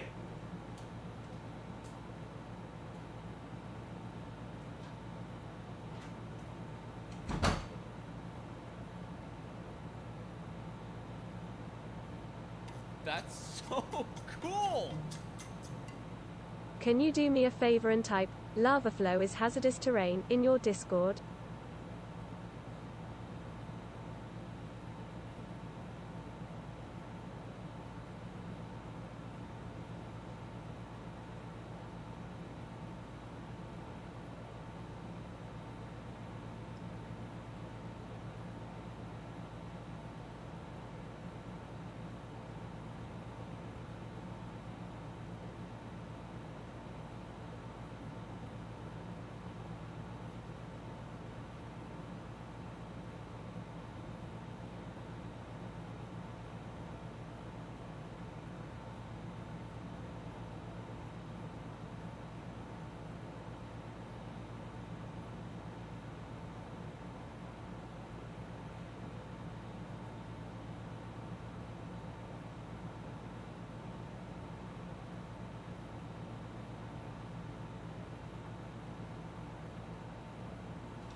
I return. I sure hope that my moderator did a good job. All right. I don't know if the ad actually ran. Maybe it did. Can I do a favor and type lava flow is hazardous terrain? I sure can. I'm going to go to my Discord general chat. Soifa, post a link to the Discord. Lava flow is hazardous terrain. Dash a drunken Nonat who got tipped by Soifa. There we go. Cool. Yo, Christian, glad to hear. How's it going in Germany? All right. Anyway, I'm back. I have a little bit of alcohol left. So, ad ran for you. Yay, I made money. Let's see here. Let's see here. If there was 260 of you in here, let's say half of you were using ad blocker. Yo, I just made like $1.30. Hello? Big money? All right. Earth impulses. Geologic attunement. 2 actions. You gain tremor sense. And you turn earth and stone within 10 feet into difficult terrain. Okay, but it's an aura. So you can move, and once you end your turn, the difficult terrain resumes. Once again, combined with lizard folk. That's insane. That's awesome. I love it. Stepping stones. 2 actions. Discs of rock appear around you, and you place them to make a new path. Can make a path across ground or liquid. Or walking vertically? I tipped you $1, but I refuse to watch any ads. You're good. You're good. Honestly, like, you tip $1, and that's like all the money I would make off of you personally. So fun fact, I make about 1 penny per ad viewed. So, in most of my videos, per 10 minutes, there's 2 ads. One when you load the video and one mid-roll. And then for every 6 to 8 minutes after that, it's an extra ad. Let's say on average, you're watching 3 ads per video. If you tipped me $1, if you tip me $1, that's like covering 35 videos worth of ads. Like legit. So Clockwork, you're good for like, how many do I post? Like 18 videos. You're good for like 3 months of ads. Stepping stones. The path can be 20 feet long. Can step up. Okay. Moving across the path. So wait, can you walk this?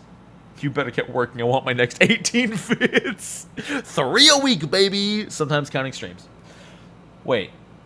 Or you can anchor them into a vertical surface. So you can't walk up it. Wait. Wait a second. I can't tell. So this doesn't let you walk up walls. Soul, no. PF2 Kineticist, at least in the playtest, is 100% a role-play class. I am better than ads. Jonathan, you are indeed better than ads. How do premium users contribute to your channel? That's the best part. If you have YouTube Red, wait until you see the feed that makes auras 30 feet. Thank you, Karimi. If you have YouTube Red, I think I get like 2 or 3 cents per ad you skip. It's fantastic. I don't make more money total, but I make money per ad off of YouTube Red subscribers that skip the ads. It's great. So like if you have the anti-ad subscription, I make more money off you. It's great. Paid directly from the elemental plane of ads. You can make stairs against a wall. Okay, gotcha. Can extend up to 10 feet up the side of the... Okay. Interesting. So you can climb 10 feet up or 20 feet across. Gotcha. Okay. Okay, and it goes up by 10 feet long or 5 feet high per time. Gotcha. Thank you, chat. That one's interesting. Is that an overflow? No. Stone shield. It's razor shield. You raise a shield. Ooh, but it also gives bonus to fortitude and saves in DC. Fortitude DC. Wow. All right. And a hardness of 6? That's better than a metal shield. Wow. It crumbles right away, but there's nothing stopping you from getting it back. Holy cow. Yo, hold on. We got a donation from Dragon Master that will eventually be read out by voice to text. Oh, excuse you, Dragon Master. Can you not burp on my stream? Thanks. Oh my god. So cool. Here's my year, laughing face. Basically, Christian, honestly. That's so cool. Hey, what's up, Nonat? Tuning in before I'm running my Cyberpunk Red game tonight. Oh, I played Cyberpunk for like 4 months at one point. It was awesome. I played a charisma-based human. My friend was playing a troll. Just like basically, I was the face. He was just like the all muscle. My character didn't know it. He secretly hated me. So at the end, when unfortunately we stopped playing, I threw my motorcycle keys at him, and I'm like, hey, take this back to my apartment and park it there and then walk home. And he was just like, you got it, boss. Got on my motorcycle, drove it towards a lake, put it into max gear, and dove off my motorcycle and let it ride into the lake. And that was the last session we played. I was so sad we didn't get to play more, but I will... Oh no, that was Shadowrun. Sorry, not Cyberpunk. That was Shadowrun. Thank you, TK and everyone. Oh my god. It's hard. They always get mixed in my head. I've never played Cyberpunk, but I played Shadowrun. But yeah, that was Shadowrun. that he drove my motorcycle into the lake. Oh, my word. Oh, no, Soifa, you better help that 78-year-old lady with the poison. Me and my friends have been talking. If we ever go back to a sci-fi game, we're playing Cyberpunk, 100%. Just waiting to see Nonat get to the full anime impulse names. Uh-oh. Well, let's keep going. Tremor, 2 actions. It's same as Lightning Bolt, but it's a 30-foot burst? Wait. Oh, 5-foot burst within 30 feet. Okay. That's less good than the boomerang. If they crit fail, they're knocked prone. That's... Oh, but it scales a little bit better than the boomerang. By level 20, what's the difference? Level 20 boomerang will be 2d4, 3d4, 5d4, 6d4, 7d4, 8d4, 9d4 for the boomerang. Whereas that scales normally, so that'll be 10d4. There's only one better. Is that right? 11d4 maybe? It's not that much better. Okay, interesting. Earth is not as cool as air so far. Although Spike's skin sounds rad. Burning Jet for 2 actions, stride 40 feet. That's it? Sure, it doesn't trigger reactions, but that's really it? 2 actions to move 40 feet? I guess it's not like a spell slot. If you think of this as a cantrip, that's pretty good. That's the important thing. You kind of have to think of all of these as cantrips, because they can be used infinitely.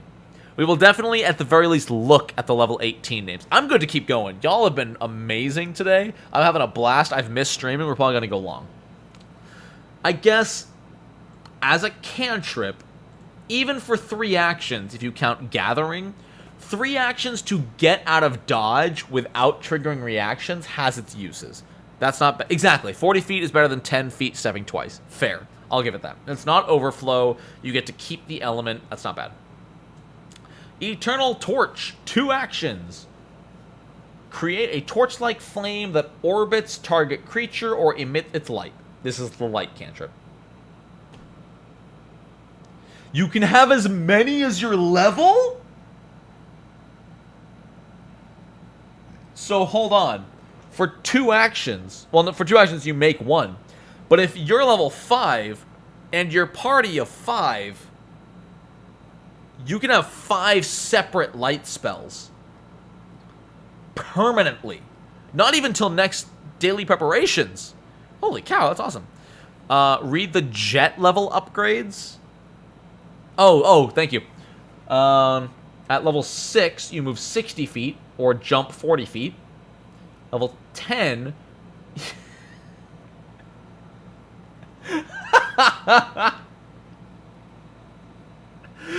You're at level 10, you can just push yourself up with your... Alright, that's stupid. I love it. Alright, that's some black powder boost level BS, and I love it. Thank you, Brian. Colored... Wait, can you color them? Oh my god, it can be any color you choose!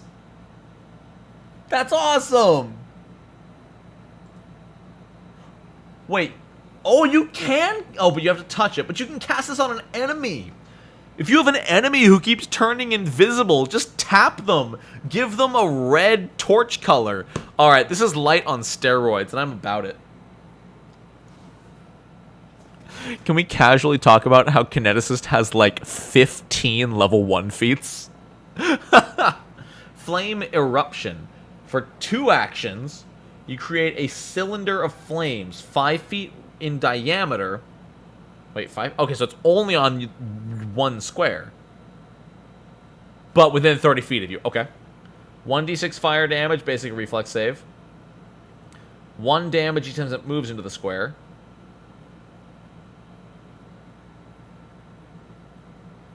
Am I missing something, or is that garbage? It's 2 actions, 1d6 reflex. That's true, Universal picks 1 per day. But 1d6 damage within 30 feet.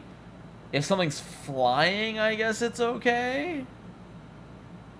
It's garbage? Okay. Yeah, okay, I'm not missing anything. It's just bad. It doesn't get stronger till level 4? What? So you're telling me at level 3, this deals 1d6. Do people realize if you're level 3, you're probably fighting like a level 4 or 5 creature? Can we talk about how a troll is a level 5 creature and has 115 health? And this is 2 actions to deal 1d6. I'm so sorry, Soifa. That's really bad. If you're fighting a boss with 100 hit points, and you're dealing 3 damage on average, and it's overflow? Let me tell you, this is me very sarcastically playing devil's advocate. If you're fighting 6 birds, and they're all layered on top of each other, well, hey, at least that's 5d6 damage. That's rough. That's really rough. I guess at least it's area damage, so it bonus damage against swarms. It's an anti-swarm ability. Warming Nimbus? Is this like the flying Nimbus? Choose cold or fire. You and all creatures within 10 feet gain resistance equal to your level. If you have elemental resistance, it's cumulative.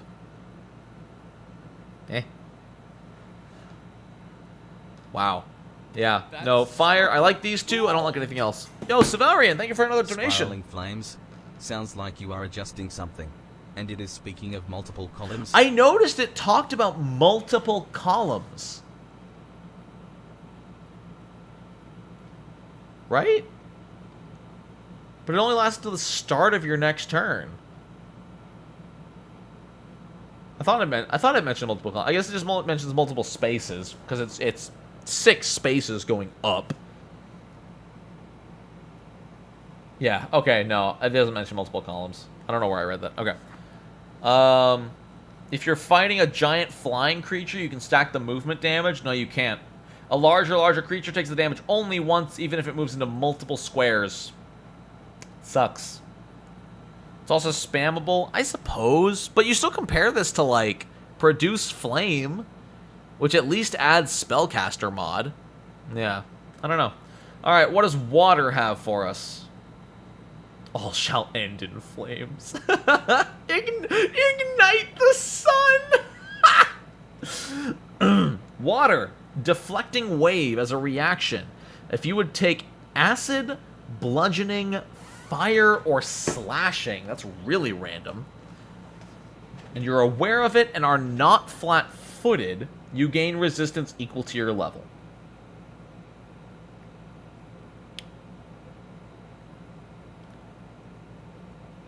I'll get to it, Louise, I promise. Okay. This sucks.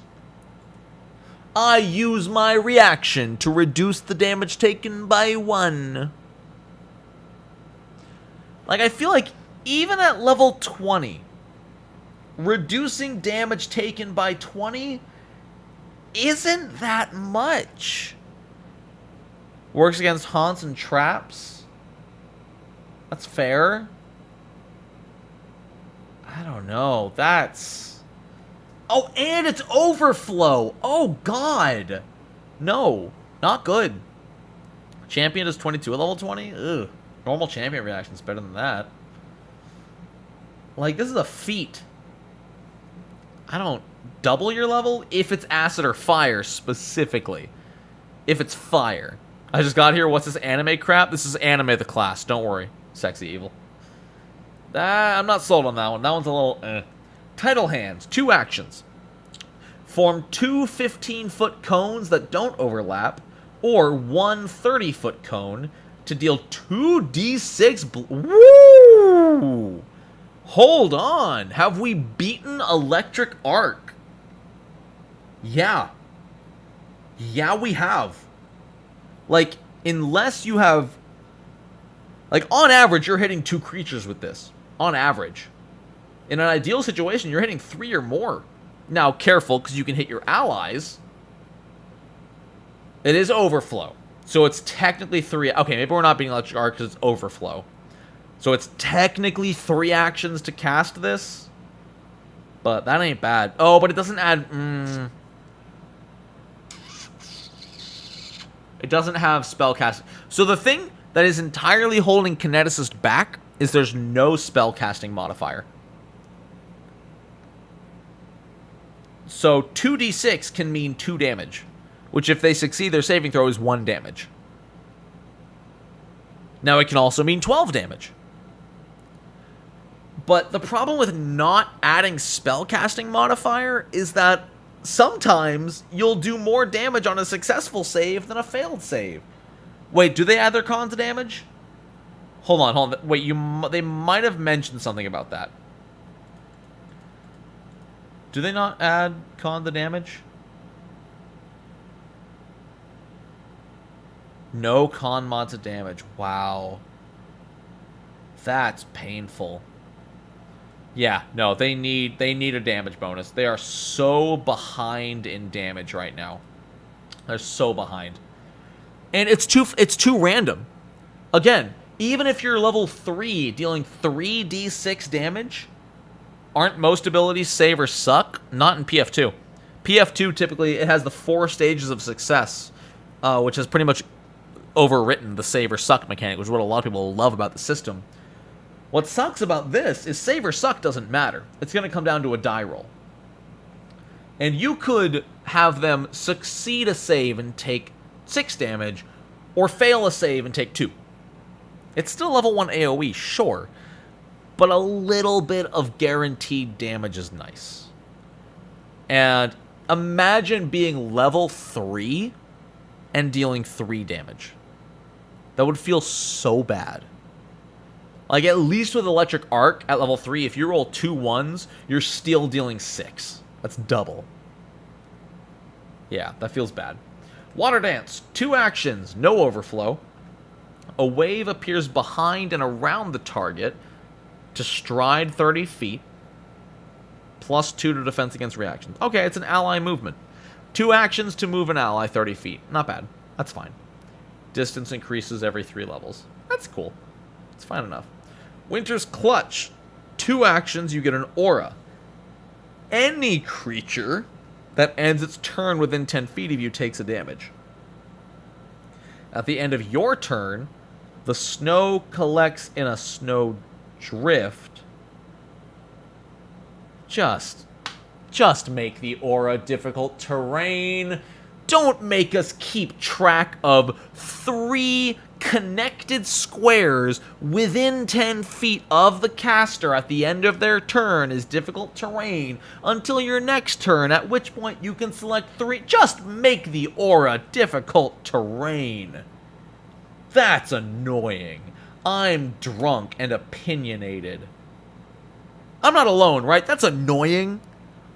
Like, at any given time with a 10-foot aura, you're connected to, like, what? 1, 2, 3, 4, 5, 6, 7, 8, 9, 10, 11, 12, 13, 14, 15, 16. You're connected to 17 squares at any given time with this aura. And you get to pick 3 that are difficult terrain. Sure, the level 1 consistent 1 damage, kind of cool. I'm not gonna lie. It's no saving throw. It's guaranteed damage. But this is annoying.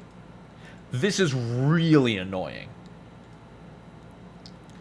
Also, hi Josh. I saw you. Your message is already gone on my list of messages, but I saw you. Hello.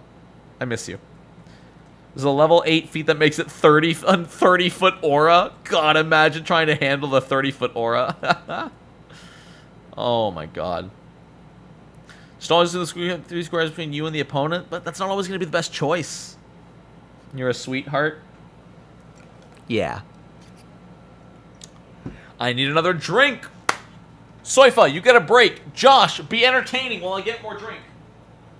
It's up to you, Josh. Entertain the masses. I love putting pressure on my mods. I'm a terrible person. Hold on. I need to refill my ice tray. If only I were a kineticist, I could do it for 2 actions.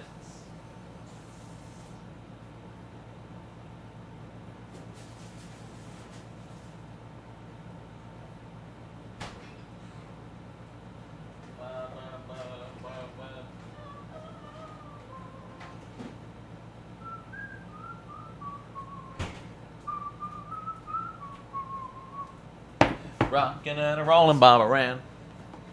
Did you know that licking doorknobs is what is that a reference to? Oh my god, Josh. No, wait, that hurts. That's a reference to something and I don't know. Hold on. No, did you know that licking doorknobs is illegal? It's not Futurama, is it? It's SpongeBob. Yeah, it's SpongeBob. Thank you, Lyroon. And everybody else apparently but me. Oh my god. It is SpongeBob. You're completely right.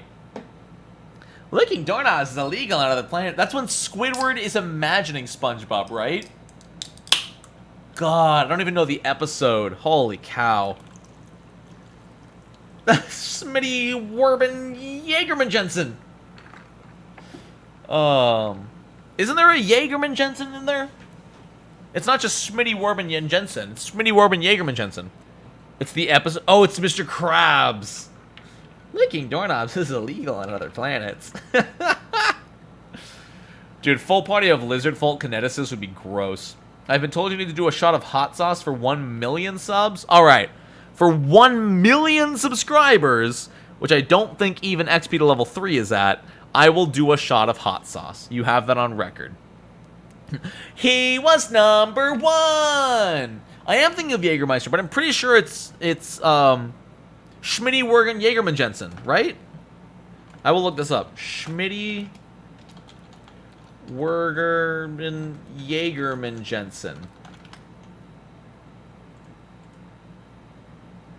Yes, I was right. Schmitty Werben Jaegerman Jensen. I'm right. You're wrong. I get alcohol. I did just join. So what's the gimmick of the Kineticist? So the Kineticist doesn't cast spells, Josh, but everything it does counts as spells. Basically, it's a martial spellcaster, if that makes sense.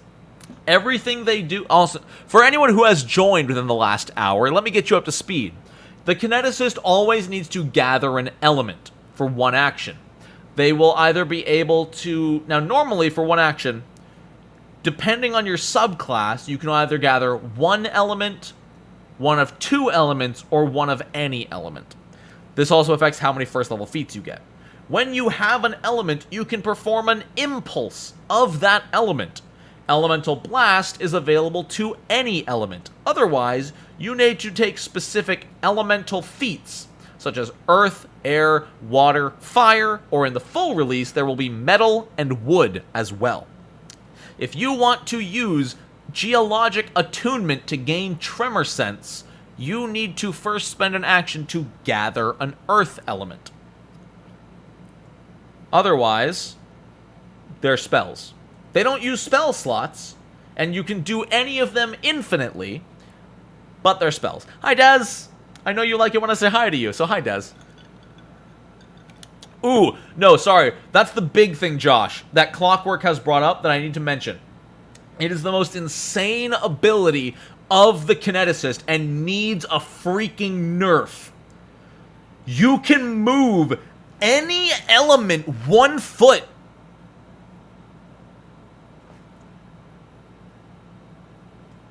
For 2 actions.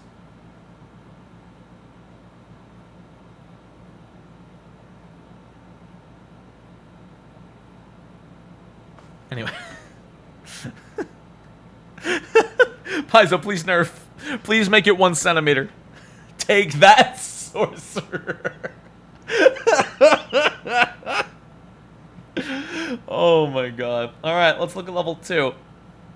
Oh, Pathfinder 2 is over, party. Oh my god. For 10 actions, you can move a fire elemental back a square.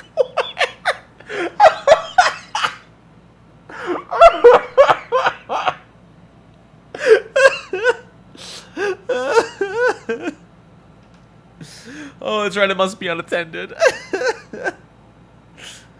Dear God.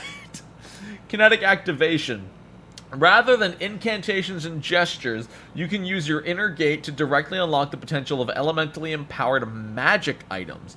You can activate magic items that require you to be able to cast a spell, provided you activate them to cast a spell with the same elemental nature as an element you can channel. For example, if you can channel fire, you could activate a scroll of fireball. That's cool! That makes them a martial class that can actively use wands and staves. Hold on, wait!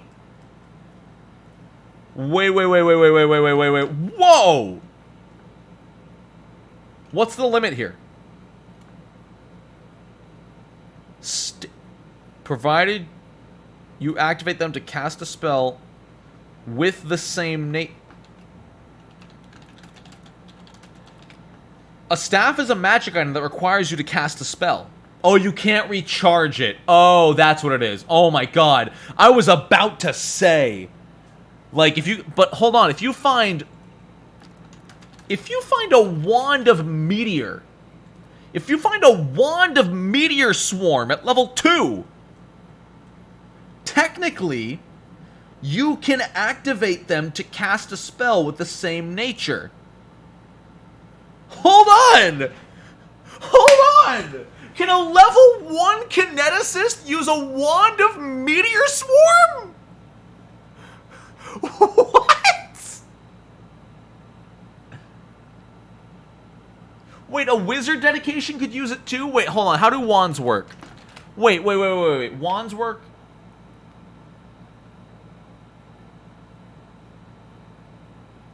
No, to cast a spell from your wand, the spell must be on your spell list. Wait, does that count for wizards? Wait, is a spell list different than your spell book? Wait, so could a level 1 wizard also cast Meteor Swarm with a wand? Is it just the arc? Is the arc... No, because there's a tradition and a spell list. Wait, spell list is a weird term that isn't used much in 2E. Because they call them the tradition. Okay, tradition equals spell list. Okay, oh my god. So, okay. So even a level 1 wizard could cast Meteor Swarm with a wand. Which is hysterical, because there's no check for that. If the players find a wand of meteor at level 2, the DM is to blame. Okay. I thought it needed to be in your repertoire / spell book. That's why I thought this feat was so insane. That feels wrong. That you can use a wand regardless of your level? Oh my god. The check is the GM's brain. So pro tip, don't give your players a wand they could use. Or do. But yeah, still, as a level 2 Kineticist who can use wands, especially if you're a Universalist who can use any element, that's insane. That's so good. A level 1 fighter with +3 major striking is good too. Voice of Elements. As an action, you get 3 benefits related to the element you have gathered. So you need to have gathered first. You can speak the language corresponding to your element. Okay. You can communicate with mindless elementals. That's so cool! Yo! How many mindless elementals are there? Woo, excuse me. You gain +2 circumstance bonus to charisma-based skill checks you attempt against elementals of the element. That's awesome. That's super cool. I like that. That's such a neat feat. Again, just leaning into the Kineticist is a role-play class. Alright, so that's level 2. Give him the Wand of Wish, but it's secretly a monkey's paw. Yes, please. Kind of think at least part of voice should have been a base class feature. No, because Kineticists know how to manipulate elements. They don't know how to speak element. Yeah, there might be more in the book or coming out at the same time with that adventure path. Yeah, I don't know. Are any... Hold on, let me look up Fire Elementals 2E. Elemental Fire Family. Are there any of these mindless? Like... An Ember... There's no way. Ember Fox is not mindless. Which of these would be Living Wildfire? Not mindless. Striding Fire? Not mindless. Elemental Inferno? Not mindless. No, wait. None of these... Filthfire? None of these are mindless. No, elementals are not mindless. Weird. That must be future-proofing. Huh. So that's either going to be really cool or completely useless. Seems to be a total of 0 mindless elementals in 2E. Woof. The +2 to Charisma is great, especially at level 2. Being able to turn your +8 into a +10 is massive. Alright, level 2 air feats. None. Level 2 fire feats. There might be none. Looks like it might be 1, 4, 6, 8. Okay. Randomly, there are some levels with no feats. I don't know why, but it saves us time. Alright, cool. Back to level 4. Blast Barrage. For 2 actions, make 3 elemental blasts with normal multiple attack penalty. This is garbage. At this rate, the stream will take more than 3 hours. Perfect. Honestly, that works well for me. I'm not on a time limit tonight. I have nothing going on tonight. I don't have Wednesday campaign sessions anymore. So I'm good to go until I, like, my voice dies or I run out of alcohol. Why does Stone Shield give a bonus to Fortitude DCs? Because the stone itself lets you firmly hold yourself. A lot of like, it wouldn't make as much sense against something like Poison. But something like a Gust of Air knocking you down is also a Fortitude DC. It's just a lack of differentiation, but I'm okay with it. Because if you try to make every single event its own separate check, you would have a ridiculously convoluted system. So sometimes something like standing your ground and resisting a poison have to be the same stat. But today's not Thursday. Wait. Don't you mess with me. It's not Thursday, Feint. You messed with my brain so much. Holy crap, I believed you for a solid second there. What book will this class be provided in? It's called Rage of Elements, Chris. It'll be coming out about this time next year. Oh, Feint. Oh, you monster. Blast Barrage is garbage. Sure, it's 2 actions to attack 3 times, but your second attack is at -4 at best. Third attack is at -8. It's Thursday with y'all? Really? I guess if you're 8 hours ahead, how far do time zones go? How forward is the most forward time zone? Who is the most in the future? Who is the most in the past? How much alcohol is left in my glass? Enough. 10 p.m. in Germany. Daniel, you're 17 hours from EST. Whoa, really? That must be like Japan, right? Japan or Korea? Wow. +12. No, it's not +12 in England. England's like +8. Hold on. England time zone is BST. EST to BST. Yeah, BST is only 5 hours ahead. Don't you lie to me. International Dateline is the max. England is the origin. International Dateline. Time zone is UTC -12. Okay, I hate the time zones that are just, they don't have their own name. We're this time zone minus blank. Like the GST minus whatever. Yeah, Greenwich minus whatever kills me. I can never check that. I'm talking about the Kineticist. Command Elemental for 2 actions. An elemental creature, if it's equal to or... So if it's equal to your level 1 or lower, it becomes controlled or slowed 1 if its level is your level 2 or lower. It gets a will save. This is worded really weird. Like, it becomes controlled, but it gets a will save. Why not just have these effects in the will save? Oh, God. If they critically succeed, nothing happens. It's immune. If it succeeds, nothing happens. Woof. Alright, any ability with no effect on a successful save is already rough in PF2. If they fail, it is controlled or slowed as long as you sustain up to a minute. That's really good. Critical fail is the same, but up to an hour. Interesting. If they are already controlled, it can't be slowed. What? So you can't command an elemental that's already controlled if it's higher than 3 minus your level. This is a weird one. This is a really weird one. But yeah, if you are 3 levels above a dragon, like a red dragon, if you are 3 levels over a red dragon, you can command it for 2 actions. No, you can't. No, because it has to have the elemental trait and the trait matching the element you gathered.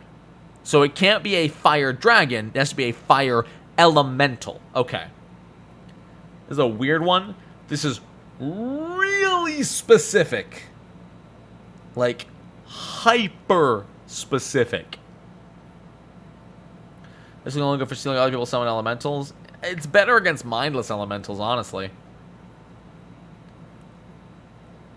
But it's kind of weird that it's a saving throw nonetheless. I don't know. This is a lot. It doesn't seem that good. Huh. I don't know how I feel about it. I have to run to the bathroom. I'll be back. Don Murphy. It's your job to be entertaining. I'm just picking a random person at this point. Don Murphy, entertain the chat.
That's so cool! Guess the quote, "Hey, sexy mama. Wanna kill all humans?" Laughing face.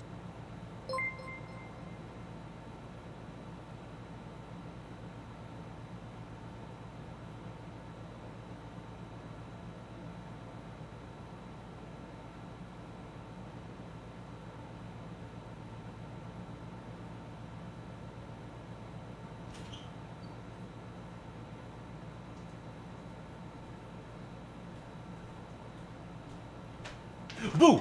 I'm back. All right. I don't know. It's just muscle memory to put my headphones back on. Oh my god. Don, were you entertaining? Were you entertaining? Let's see. Let's see. I'll ban you if you weren't. We got a donation though. Thank you, Christian. Hey, sexy mama. That's Bender. That's Bender from Futurama. Yes, that is 100% Bender from Futurama, Christian. I got you. I don't see Don Murphy being very, I wasn't expecting this. I know like 1,000 random flump facts. I love it. Was decently entertaining. Fantastic. And I have one question for y'all. Oh, hold on. Ask a question.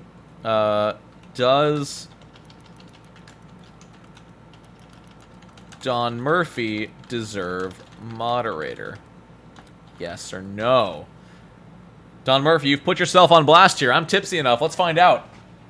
Let's find out from the chat. Does Don Murphy deserve moderator? While I talk about the 4th level air feats. Flinging Updraft. For 2 actions, a creature within 60 feet jumps 30 feet in any direction. If it doesn't land within 30 feet of where it started, it falls, but doesn't take any damage.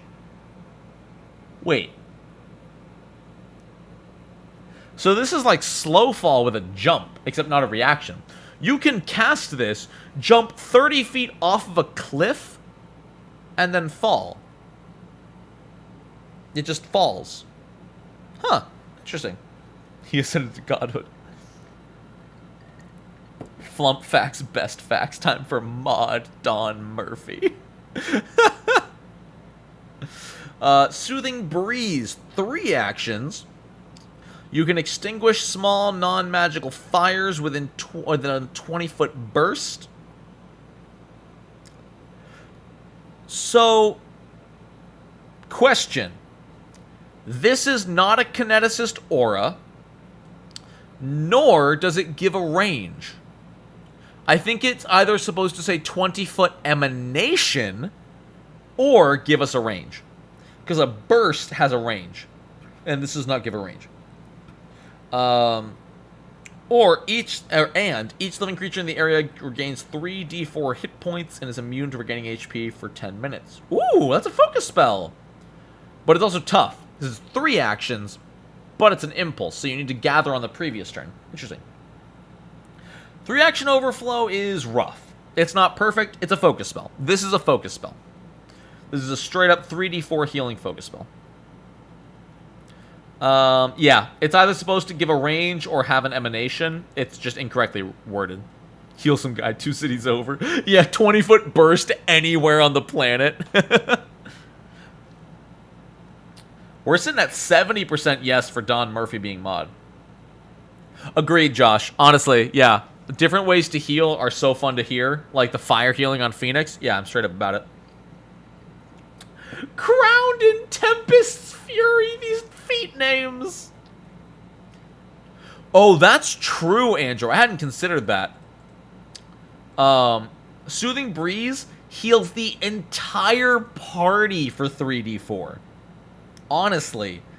Like, if there's 4 of you, that's 12d4 healing every 10 minutes. Not bad at all. And it's not like you even necessarily have to focus. You don't have to refocus. You don't need 10 minutes of downtime. If you're going from fight to fight to fight to fight all within 10 minutes, you can Soothing Breeze again. Yeah. I mean, sure, also, anyways, you do this between fights. Alright, Earth at level 4 gets Dust Storm. 2 action aura, another aura, okay. A swirling vortex of sand and dust surrounds you. Each creature inside the aura, including you. Okay, so it creates fog. You can move 1 creature in the aura 5 feet, but it can't move farther away from you. I guess because it's like a tornado. Alright, chat has agreed. Chat has 100% agreed. What's our final percentage? 95 votes. Yes, Don Murphy gets mod status. So Don, welcome to mod status. I feel like this is me abusing my power. Is this me abusing my power? Used to go by Ace the Flump. Oh, I love that name. That's amazing. Don Murphy, what will be your first action after achieving this much power? Don Flumpy. Not abuse. Carelessness? I'll take it. This is cool. This is interesting. Again, it's hard, because Kineticist doesn't necessarily want to be in melee. So, like, pulling people towards you is rough, but it also makes it harder for them to run away. I don't know. Bans everyone. Don't worry, mods don't actually have all that much power. They can hide messages, they can put people in timeout, they can ban. That's about it. Restoring Mud. 2 actions. You throw a ball of healing mud!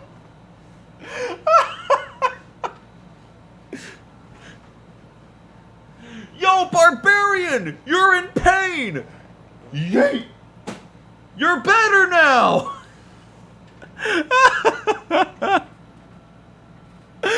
2d6 hit points and 2 temporary hit points for a minute.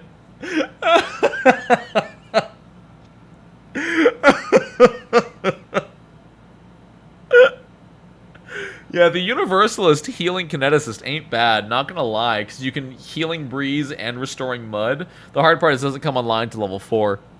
Oh my god. That's great. Oh, it's not even overflow. You're right. I'm surprised it's necromancy. I know it's healing, but I guess because it's mud healing, it didn't feel like necromancy. Igniogenesis! I can't wait till the high level stuff. Alright, fire, what do you get? Blazing Wave, 2 action, 3d6 fire damage, and a 30... That's Burning Hands. That's level 2 Burning Hands. And it scales. That's just Burning Hands on overflow. Yo, Philo, thank you for the $5 donation. Since I do use an ad blocker, here's a chunk to pay for it. Thank you so much. I appreciate it. You're good By for the like way, 6 months since of I don't ads use an ad yourself. blocker, here's a chunk to pay for it. Yes, Peter, you only get the bonus feats at level 1, not every level. So if you start as a dedicated, you get 4 level 1 feats, but your future feats still need to be picked. But remember, as a kineticist, you get flexibility at levels 8 and 15, or 9 and 15, I think, for bonus feats. Oh, that's true. It is double the range of Burning Hands. You're right. You're right. It also knocks... Oh, it does knock prone on a crit fail. And it is basic, so it's still double damage. So it's better Burning Hands. Nice. That's better Burning Hands. Love it. Does Burning... So Clockwork, don't get confused.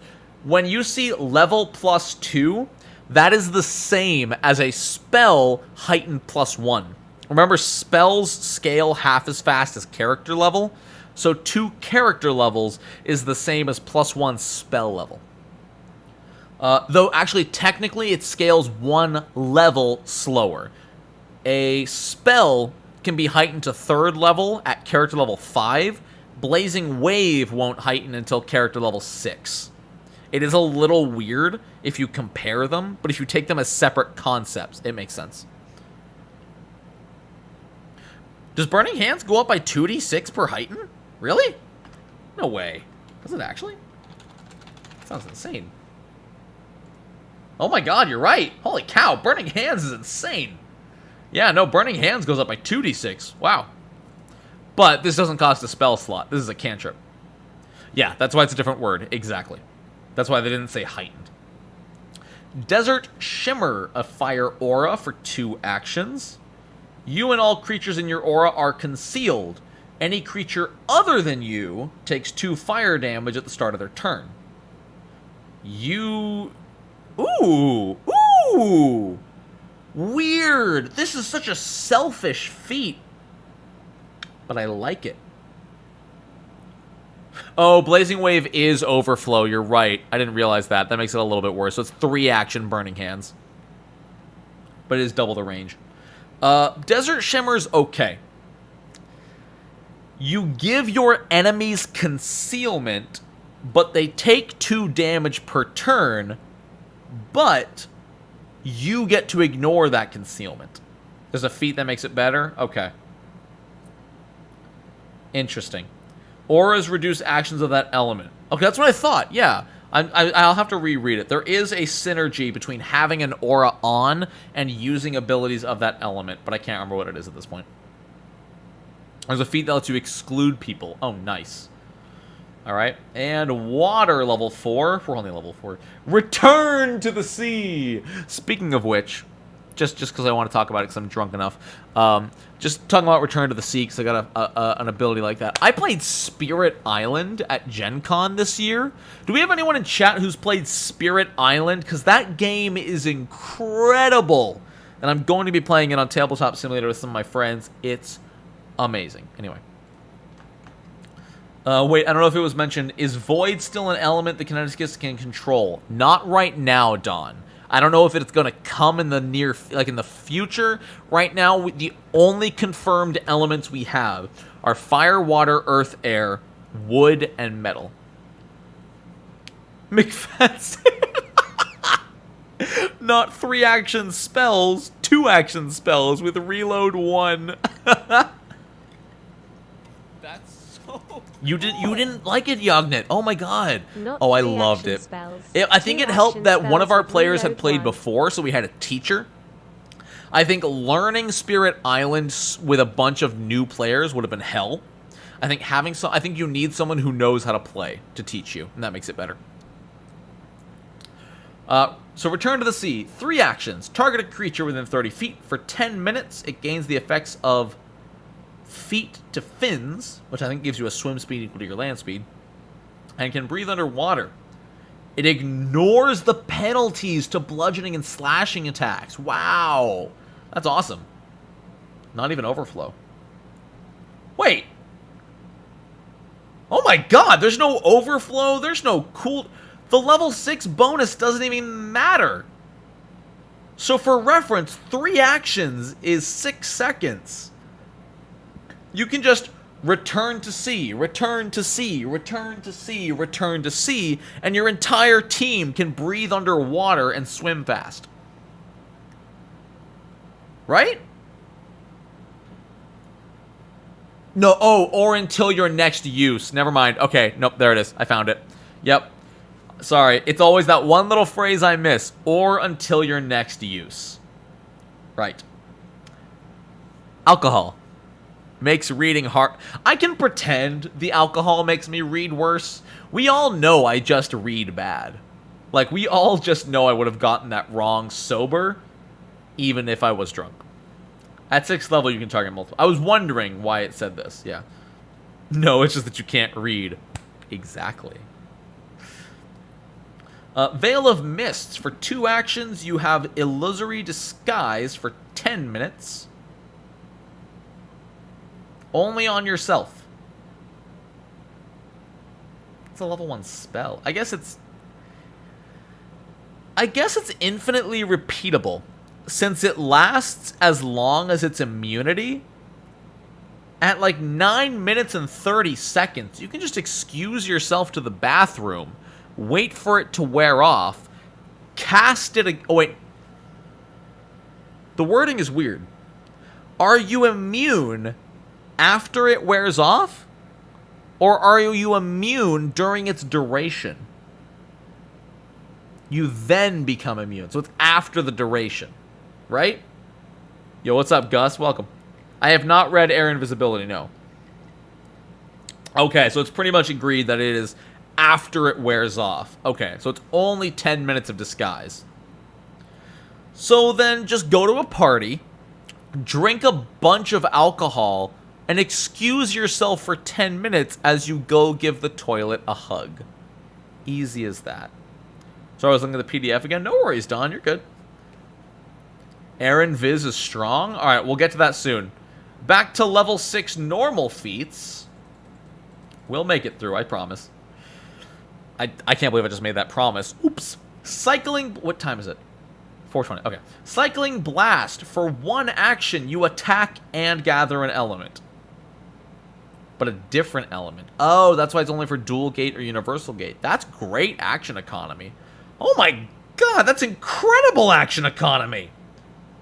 Make an attack roll, gather an element, and use an impulse? Holy crap, that's good. Sure, you need to already have an element, but that's amazing. Wow, that's huge. Making promises at 420. 420, make a wish. Stoke Element is also an impulse. For 1 action, you grow your element more potent. You can't use another impulse this turn. But next turn, if you use an impulse with a damage roll, you gain +2 damage, or +4 if it has overflow. That's amazing for AoE. If you're going to use something like Burning Wave for 2d6, or for 3d6 or whatever it was damage, giving all of the damage rolls +4 damage, if you can hit like 4 targets, that's 16 extra damage. That ain't bad. I just did my first mod thing. Yay, Don! Cheers. Yeah, no, this is great for a 3rd action. If you gather... Elemental Blast doesn't have overflow, right? Right? Elemental Blast does not have overflow, I don't think. Yeah, so you can gather Elemental Blast and then use Stoke Element. That's amazing. That's actually... So I think the ultimate first 2-turn action economy at level 6 is Gather, Blast, Stoke, Overflow. And then if it's a 2-action Overflow with a saving throw, you could pull off some amazing Gather, Blast, Stoke, next turn, Blast, Overflow for some amazing economy. This is what I'm loving about Kineticist. It's all resource management. It is going to have such a high learning curve. I don't think this is the most complicated class. I do think... I'm peeking my microphone. I'm sorry. I don't think this is the most complicated class. I do think it is the hardest to learn, if that makes sense. It is the hardest to do well, but it is easy to learn. I hope that makes sense. Bonus goes up at every 4 levels after. Yeah. So it would be turn 2, Overflow, Gather Element. Exactly. Yeah. Best sustained AoE. Yeah. The flow. Yeah, there's not going to be a flow chart is the thing. Like, this class is going to have the most infinite number of unique characters. Sure, there's no such thing as an infinite number of combinations. But the fact that you can be dedicated, dual, or universal and use all of these things with different assemblages of feats, no 2 Kineticists are going to be the same. Ever. Oh, and then also Gather, Aura, Blast, Stoke, Overflow. Oh my god. What do we got at level 6 Air? Clean as air. For 2 actions, Overflow, you become invisible. You can sustain it, but it ends if you take a hostile action. While you are clear as air, you can gather air again quietly, but it doesn't hide manifestations of other abilities. At level 10, I'm just going to let that read out the voice to text while I process this. Hey Brian, we found air invisibility. Voice to text. Honestly, I'm starting to think, Poison Salami, I'm starting to think that the voice to text censors your name. I don't know if it's because it's got salami or poison in it, but all of your messages get censored, and I don't know why. None of the classes are actually hard to use. They just look really intimidating when you're skimming the book. I disagree. Summoner is hard to use. Inventor is difficult to use. I don't think hard, but difficult. Investigator is hard to use. Kineticist is hard to use. Everything else, totally doable. But those 4 specifically are hard to use.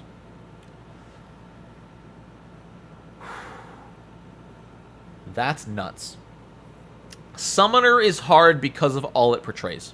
There's a lot to the Summoner, there's a lot to learn about the Summoner, and balancing action economy to be as effective as a normal class is hard as a Summoner. 10-minute invisibility, 10-minute off for no resource? Nuts. Also, hold on. No, this one is not 10 minutes on, 10 minutes off. This is 10 minutes on. If you can keep it on for 10 minutes, you can use it again. The cooldown starts after you use this impulse. Using it is activating. Psychic is also very complicated. Thaumaturge, yeah, I'd say Thaumaturge is also complicated. Movement on a Magus is tough. Yeah, no, clear as air. If you can stay invisible for 10 minutes, you can keep invisible. Yeah, no, I see. No, Grey Death, I see the level 16 bonus. You just stay hidden permanently. No, you can't sustain for more than 10 minutes. But after 10 minutes, you can use it again. So you will be visible for 6 seconds. Oof. 6 seconds of visibility? Yikes. Yeah, 9 minutes, 54 seconds on, 6 seconds off. That's insane. Level 6. Sure, you can't take a hostile action or whatever, but being hidden, that's 50% evasion at level 16. Thank God it's level 16. Don't forget you still lose an action. Sure, it's... Oh, that's... Okay, sure, it's overflow. If you want to reactivate it, you can't move. You need to gather and overflow. So it's 3 actions to re-up the invisibility. Video idea. Classes ranked by complexity. Probably next... I'm going to write that down. You know what? I love that. I love that. Tier list. Tier list. Class complexity. Love it. I'll make that next week. Oh, I know, Don. Me too. But we gotta wait a solid year. I'm so sorry. Alright. Storm Spiral. It is very well, beautiful, yes and no. There is obviously some subjectivity to complexity, but not as much as one might think. Complexity, sure, it can meet... Some people are good at math, some people are good at geography, some people are good at social studies. But when it comes to game design, there is a difference between a fighter and a thaumaturge. Storm Spiral, also level 6, 3 action overflow. You conjure a storm in a 10-foot burst within 30 feet, dealing 3d12 electricity damage, basic, not basic, mainly basic. They definitely had someone who loved Avatar as a feat namer, I bet. Success is half damage, failure is full damage, move it up to 5 feet on a fail. Ooh. Sadly, the damage doesn't scale super well. So, Kineticist is just, like, War of Attrition based. At high levels, the Kineticist is not going to do that massive damage, but they can do it over and over and over and over again. It's really going to be hard to play a good Kineticist. And I think the thing that's going to hold Kineticist back the most is that combats are going to end fast. If a GM is doing their job well, they will end a fight fast enough that just as the party runs out of resources, they squeak in a win. Unfortunately, that's when the Kineticist starts to shine. The Kineticist doesn't run out of resources. They just need actions, which keep coming. If the Wizard, Sorcerer, and Cleric are all out of their best spell slots, the Kineticist can keep going. But the game has been balanced in a way that the boss should be dead by the time the party is out of resources. It's difficult because nobody wants to run a 12-round encounter. I shouldn't say nobody. The average table doesn't want to run a 12-round encounter. Imagine that. Imagine you're a wizard. You get through your 8 highest level spell slots, and you're only halfway through the fight. It's not fun to play anymore. Imagine you're a fighter.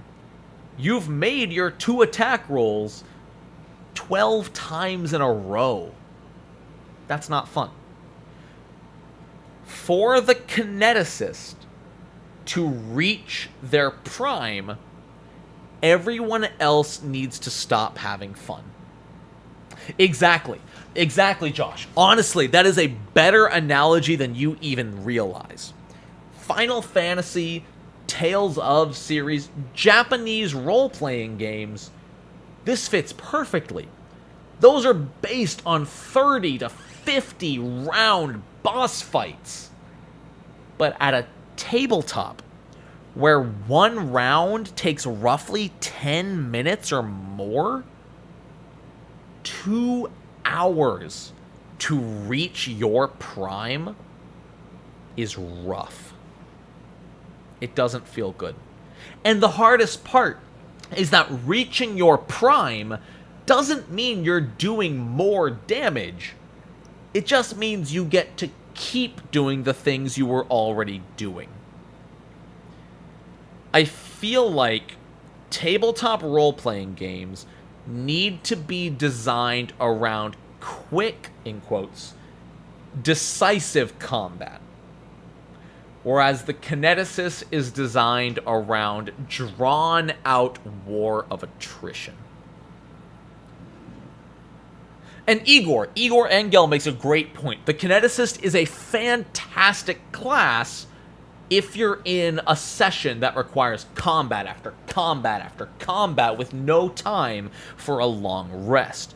In multiple combat situations, the Kineticist has the most fun, and the rest of the party doesn't suffer because it's in character, it's in story. You know, you're in the middle of a war. You're on your 4th combat encounter of the day. That feels awesome for everybody because the wizard gets to roleplay their exhaustion because they just don't have a chance to rest. Hopefully one combat doesn't take 12 rounds, but maybe 4 combats at 5 rounds apiece feels better. Kineticist is the Diablo character. I love it. Honestly, Andrew, you're not even wrong. With the burn effect, Kineticists in 1st edition were all about bursting and dying, whereas in 2nd edition they go on. What do you think the theme for the book containing Kineticist class is going to be? Zalrain, it's already been released. It's called Rage of Elements. There's going to be the Kineticist class, some new monsters, some new lore about all the elemental planes, and maybe some elemental magic items, talismans, and tattoos, but that'll probably be the full book. That too, sorry, I don't know how to pronounce your name. Josue? I've seen Jose, but I've never seen the U in there, so I don't know if it's Josue. Josue. I'm also very drunk. Glad we're out of Paizo's edgy phase. The other thing is that the wizard doesn't know how many fights there will be, so they may be reserved. True. Kineticists can go full on every fight. Holy cow. I'm gonna do the smart thing. Y'all ready for the rare smart Nonat move? I'm getting some water. And yeah, no. Honestly, I agree with everyone. There's no reason for Kineticists to be con-based, aside from class DC. It's not being used.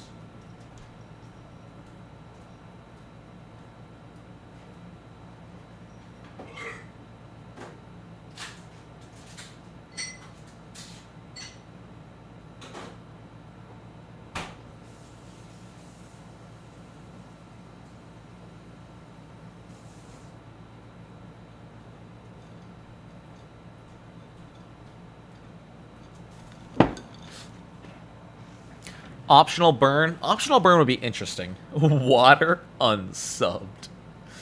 Alright. Earth gets Igniogenesis. 2 actions overflow.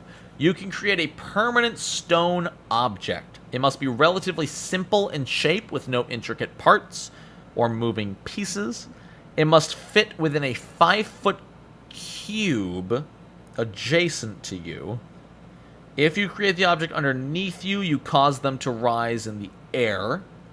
Cannot be created under an unwilling creature. It lasts until you use Igniogenesis again, at which point it returns to its original shape. You can use crafting to add small details. This is 2 actions make a step stool. This is straight up 2 actions overflow make a 5-foot step. You cannot keep putting cubes under you, Dragon Master. No. Because when you make a second one, the first one disappears. You can't nerd pull this. You can't make a chair. I mean, you can't make a chair either. A chair is not simple in shape. It gets bigger as you level. 5-foot cube. So what? At max level, you can make a 5, 10, 15, 20, 25-foot cube.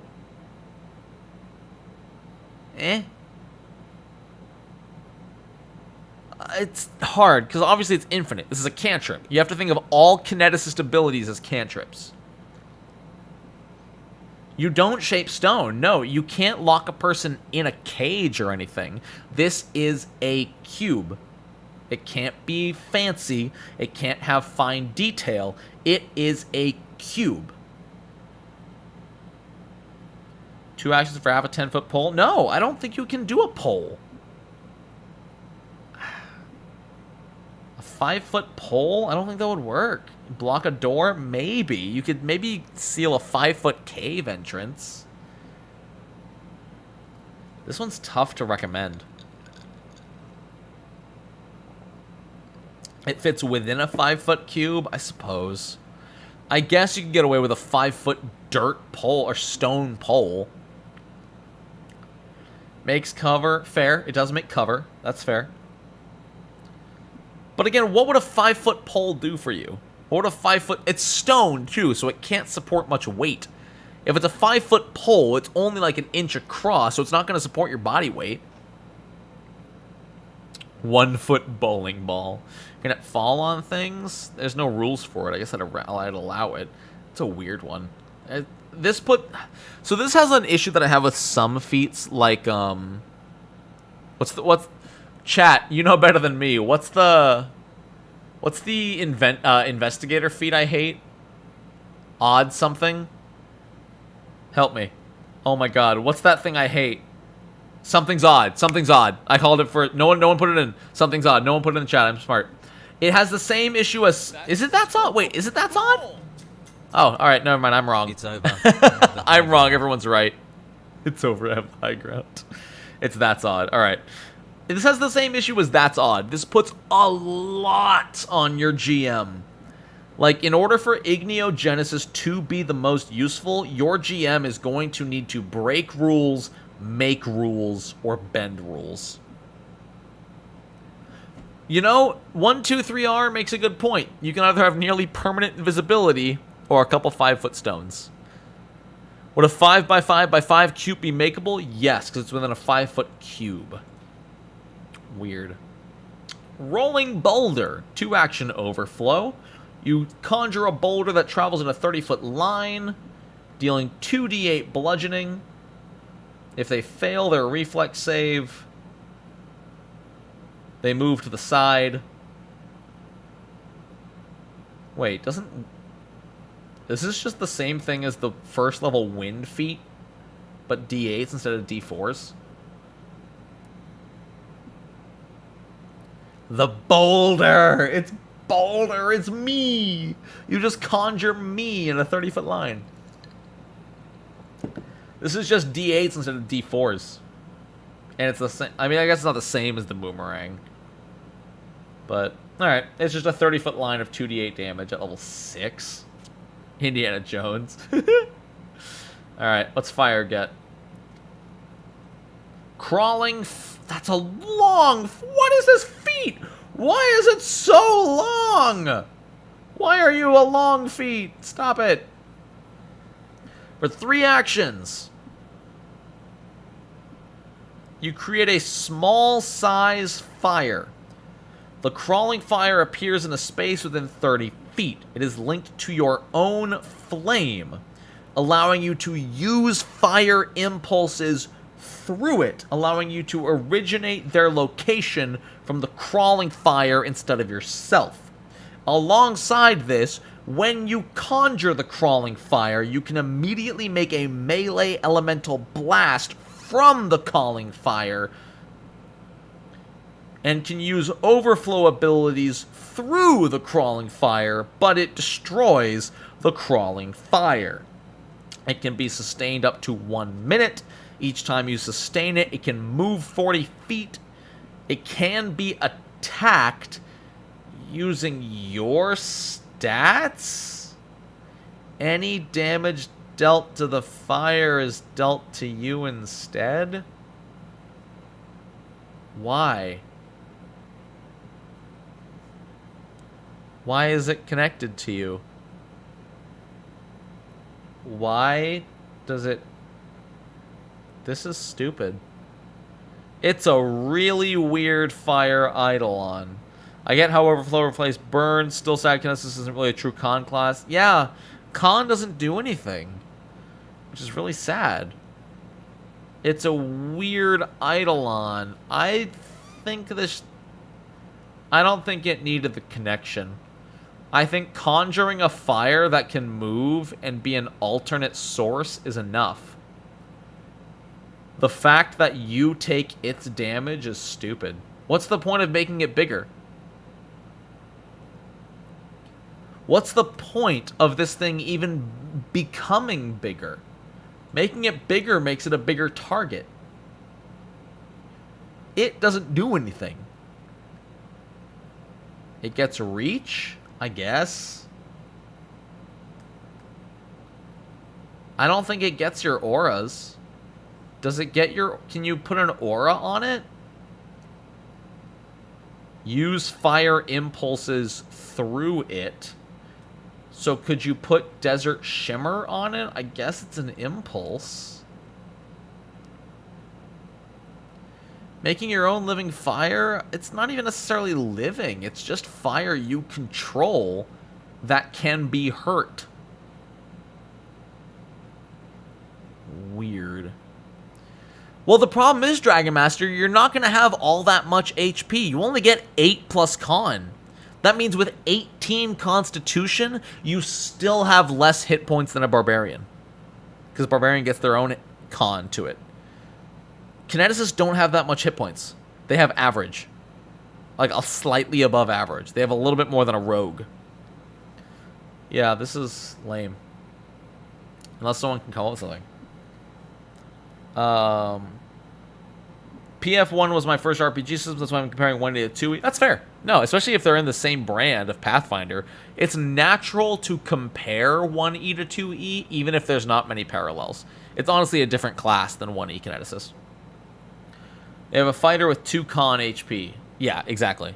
They're the same as a fighter with 14 Constitution. It just sucks that Constitution does nothing aside from class DC. Yeah, agreed, Symphony. Wandering Smoke, 2 actions. Target yourself or a willing creature within touch range. The target turns into smoke and strides up to its speed. You can move through occupied spaces, ignore difficult terrain. At the end of the movement, it returns to normal. It gains smoke vision. Isn't this just a worse version of the level 1 feat that lets you... Isn't this just a... Wait. Level 10, I get it. You can fly, which is huge. But you can already do this with level 1, where you ignore reactions. I guess, yeah, this works on an ally. But doesn't air already get that? I was kind of expecting this to be a D12 HP class and use Drain. Yeah, same. Honestly, same. Weird. Level 6 Fire. Kind of disappointing. I get that you ignored Greater Difficult, which is something. But, yeah. Weird. Water. Slippery Sleet. 3-action Overflow. So you have to set this up. 20-foot burst within 120 feet. Deal 4d4 damage. Basic reflex save. And difficult terrain. So it's fireball with difficult terrain.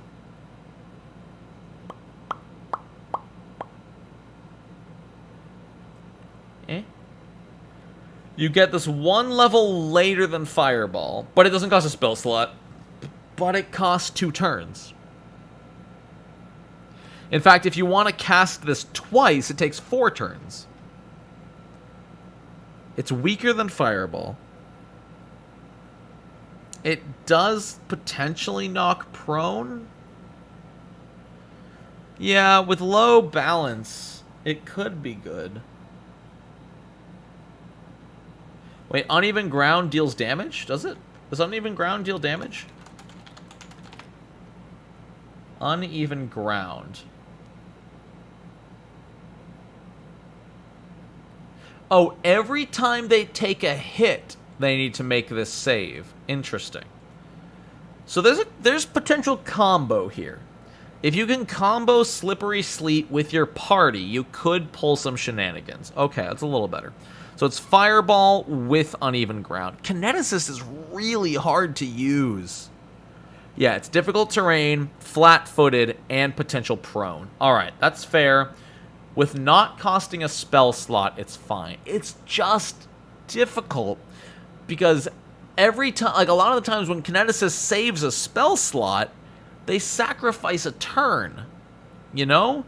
Like, you need to set this up, which is difficult in PF2, because combat goes so fast.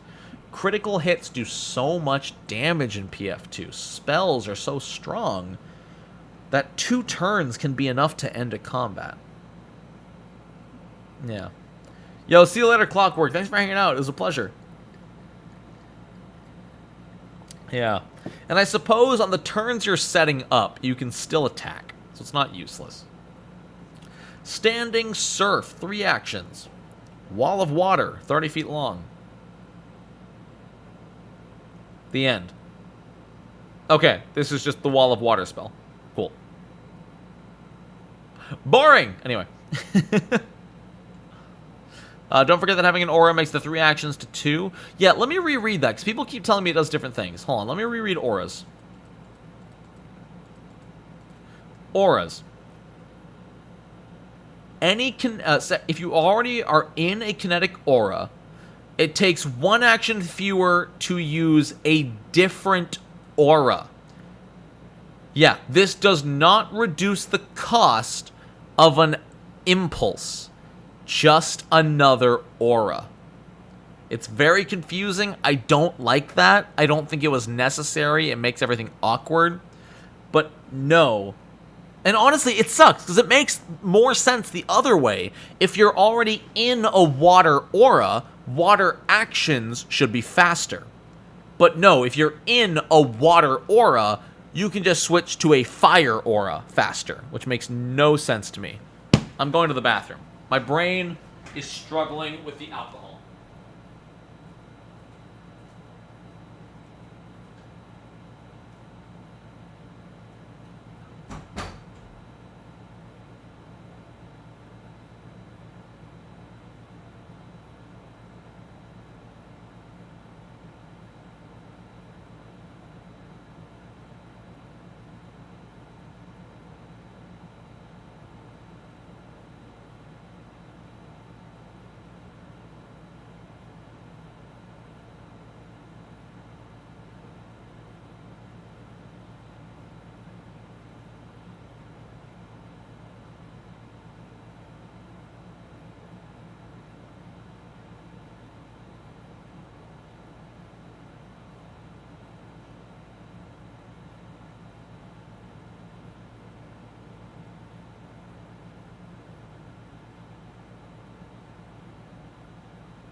I apologize if you could hear my voice to text in the bathroom.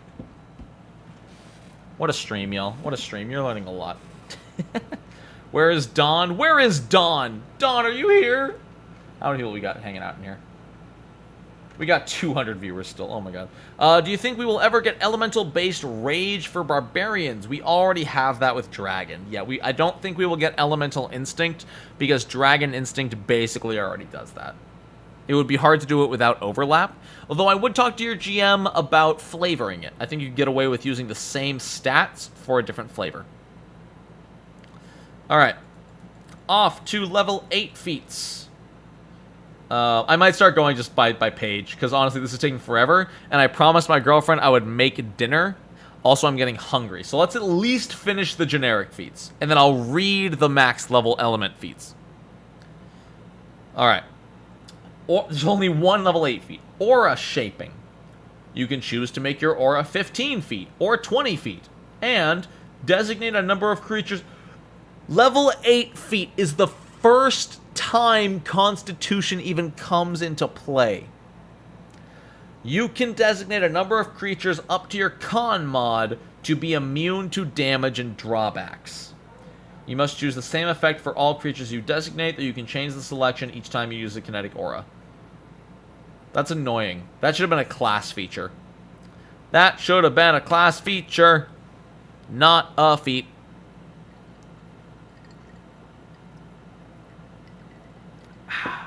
Chain Blast. 2 actions.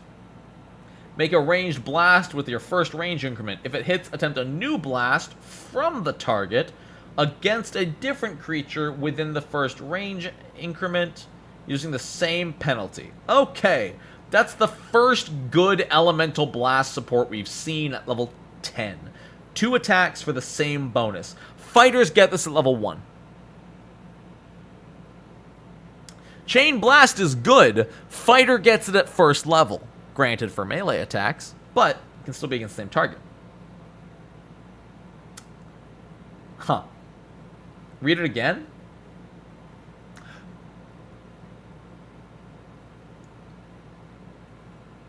Oh! I'm just gonna take my foot, put that in my mouth. This is like, okay, I see. Uh-huh. Alright. I get it. It's good. There should have been something at lower levels for this. I think... What was it? I think Cycling... Not Cycling Blast. Blast Barrage should have ignored multiple attack penalty. But Chain Blast is fantastic. That is up to 5 attacks at full multiple attack penalty. Totally fair. Totally fair. Okay, that's incredible. That is potentially on par with Whirlwind Strike, which is huge. Now, what's sad is that the Kineticist is behind, but at level 10, they are on par. So, yeah. Deconstruct element as a reaction once per 10 minutes if you're targeted by an effect that has the trait manage... You counteract the... This is level 10 counterspell.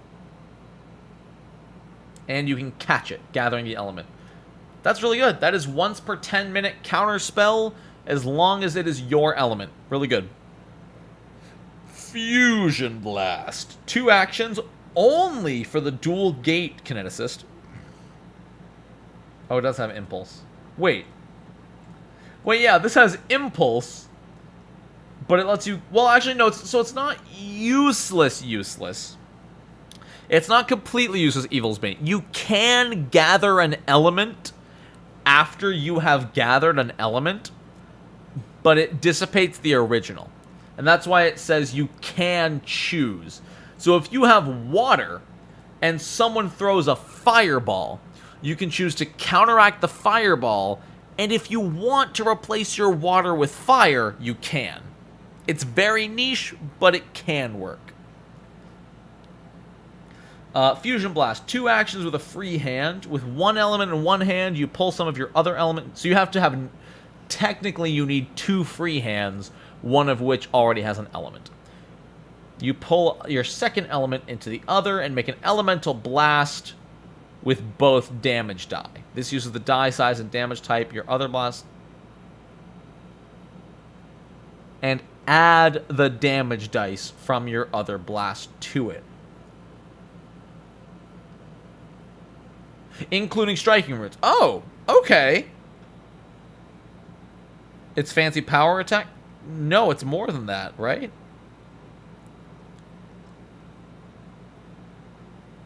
If you have striking and you use a D8 element and a D6 element, Isn't that 2d8 plus 2d6?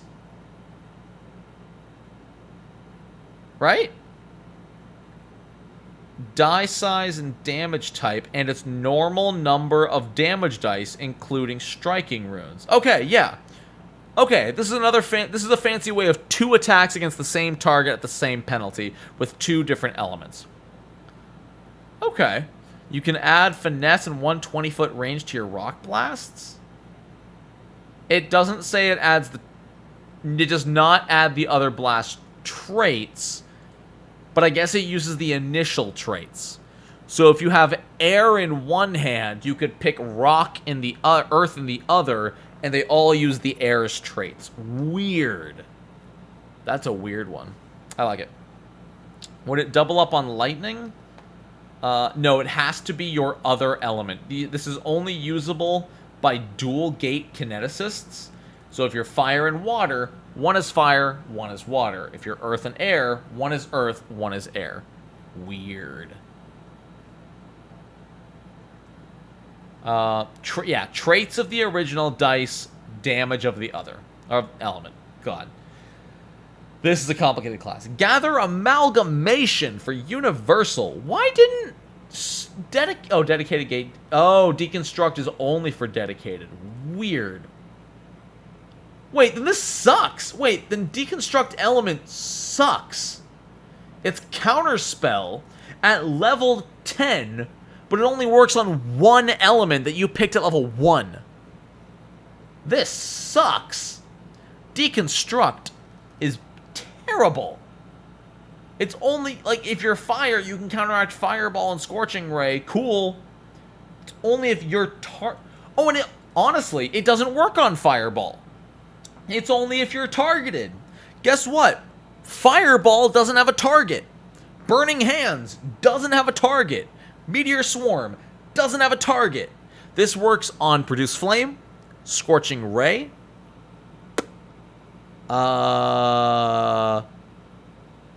any other fire spells that have a target? Yeah. That's terrible. Deconstruct element is garbage. It's so limited. If you're water...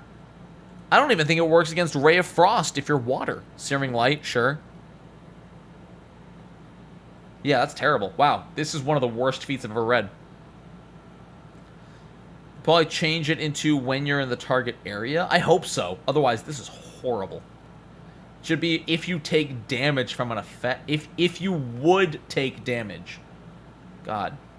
Amalgamation. 2 actions for universal. You gather all 4 elements of the Avatar The Last Airbender with the same effects and restrictions as gather elements. Your hand holds an amalgamation of all 4 elements. You can use it for any impulse. However, any impulse counts as a dissipation, not just for overflow. But you can still use it for overflow.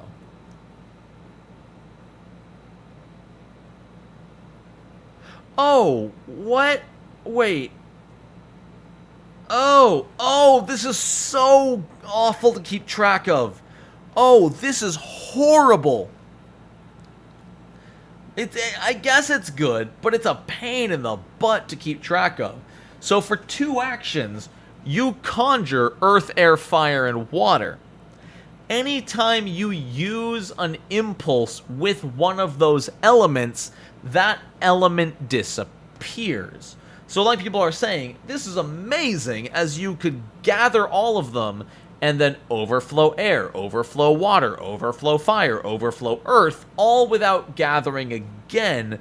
But even if you don't use an overflow, it still dissipates, so you need to keep track of which element you still have, which ones you haven't used yet, and if you use one for anything, it's gone. It's not that hard to keep track of compared to prepared spell slots, I guess, but it's all for 1 feat. And it can be done over and over and over. Prepared spell slots are at least at the start of the day, and you keep that for the entire session, just marking them off as you use them. Amalgamation, you can re-up over and over and use, and then, ugh. God. Multicolored dice or tokens. That's the hard part that I don't agree with. Kineticist needs tokens. Kineticist feels like a character in a board game, not a tabletop role-playing character. Level 12, Rapid Reattunement. You spend 10 minutes realigning your elemental connections. Swap a feat from elemental flexibility. Alright, cool. You get to trade one level 8 feat or lower with another level 8 feet or lower. Cool.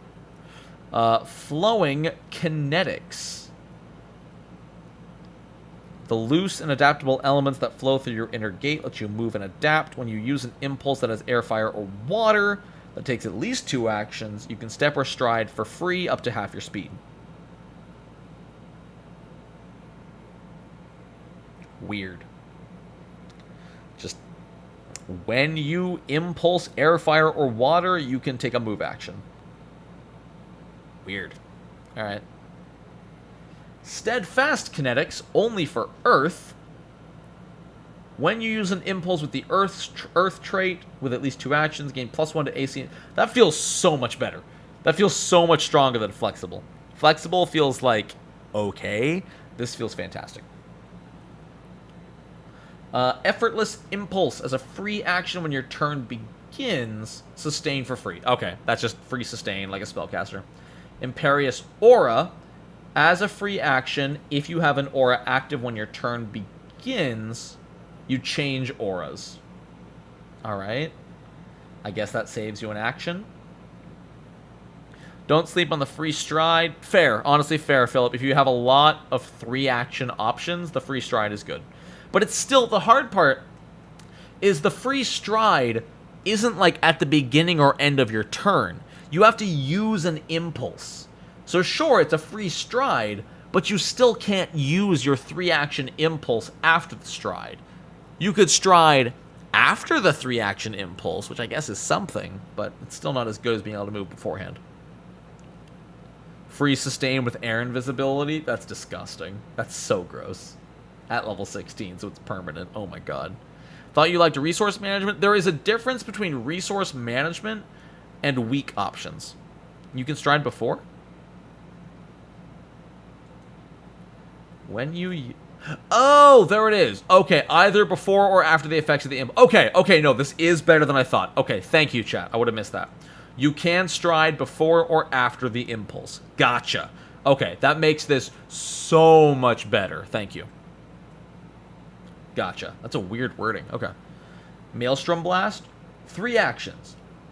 Make a melee blast against each enemy within melee reach. So this is mostly useful for air, because it has reach.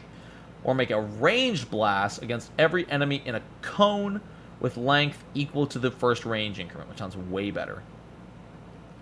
Sounds like you would almost always use the cone, but it is 3 actions, so I guess if they're surrounding you. That's cool. It's Whirlwind Strike. It's Whirlwind Strike, but it's also Rain of Arrows or whatever it's called for a ranger.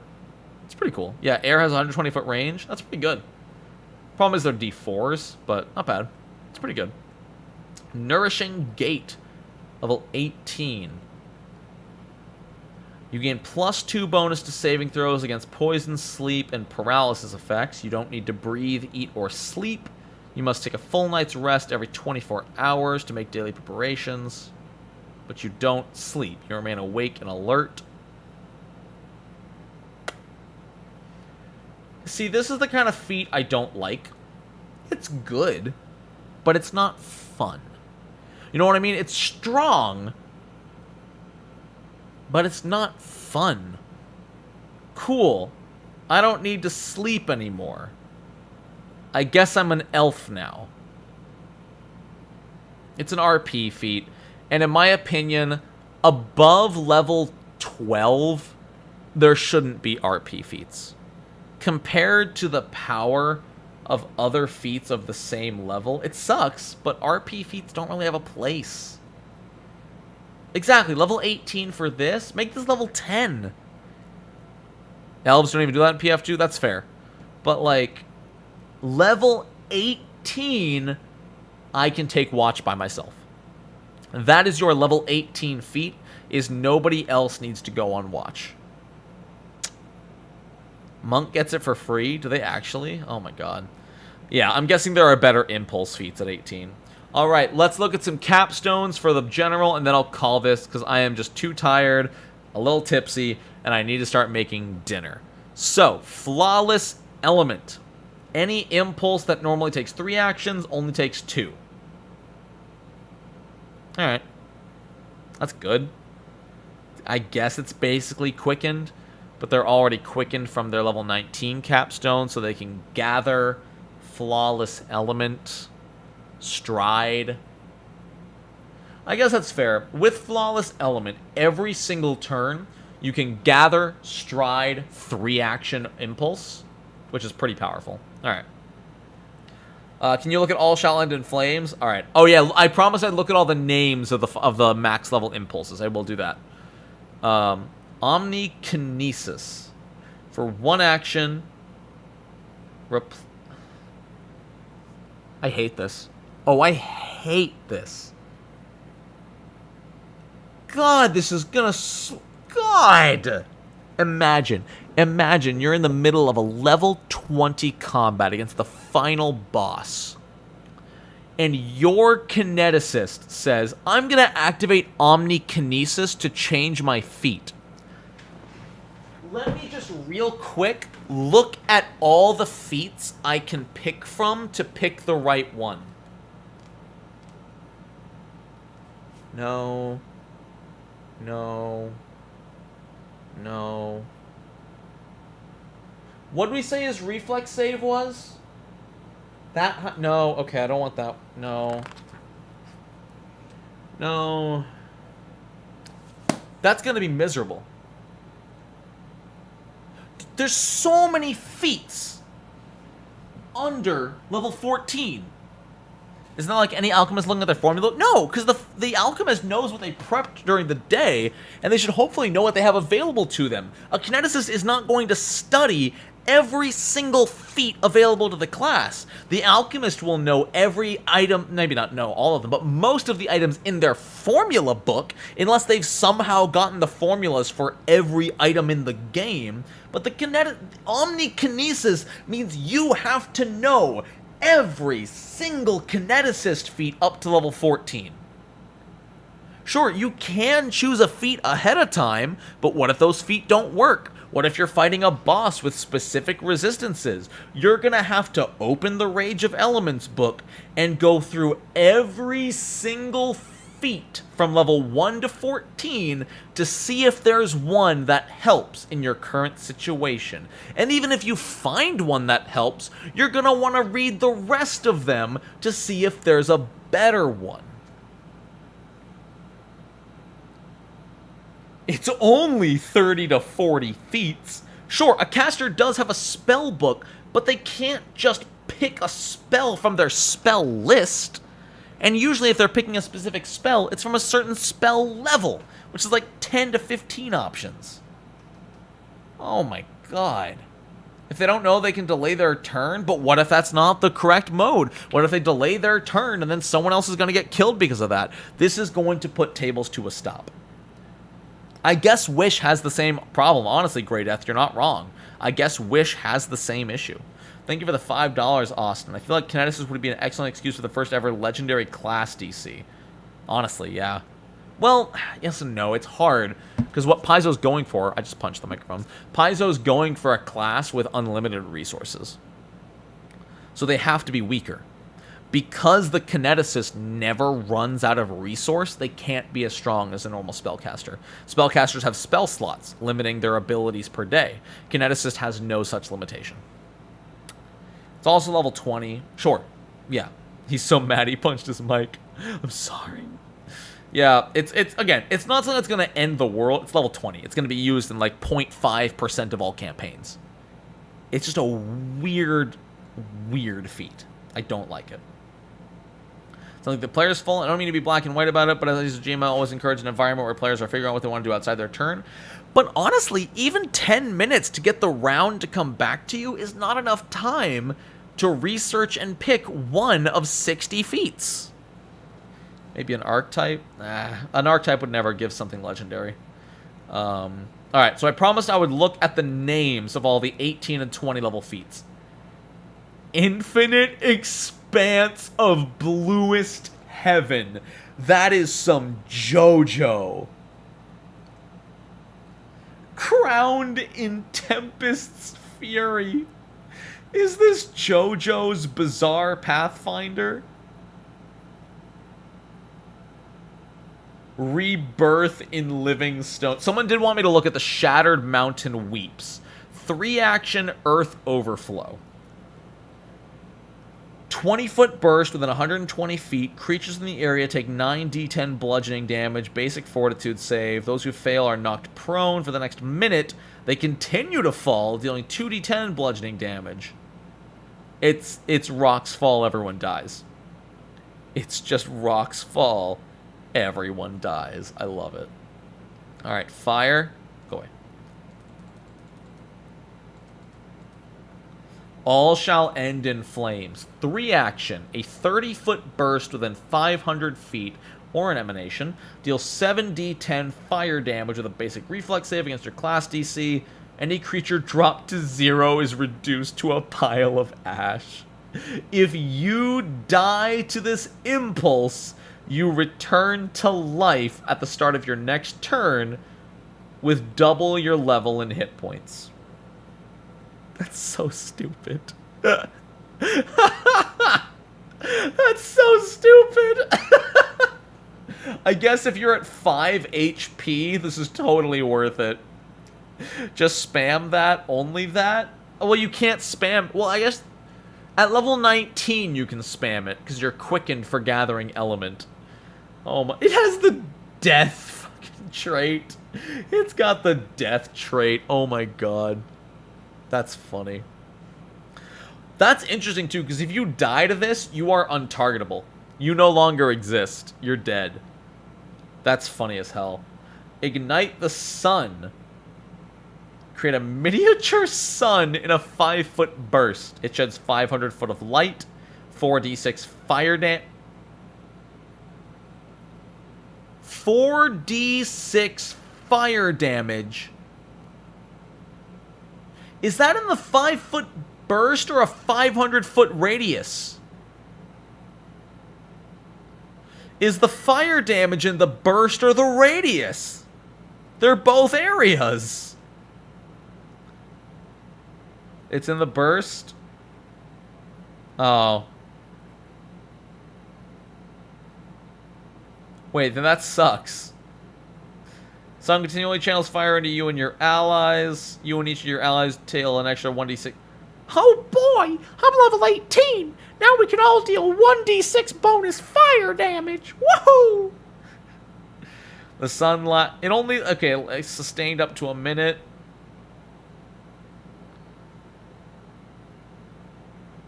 That sucks. That's so bad.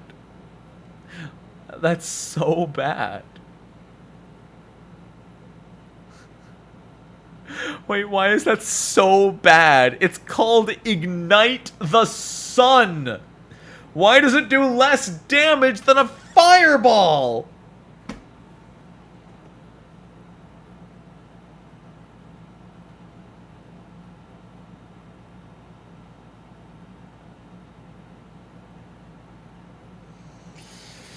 Ride the tsunami. Usurp the lunar rains? In a 20-foot burst with 120 feet, you can raise or lower the level of water by 10 feet. Create a pool of pure, clean water. And turn it into greater difficult. Is this a joke? Is this a joke? Wait. Is this a joke? This has to be this is like a level 2 spell. This is like a level 2 arcane spell.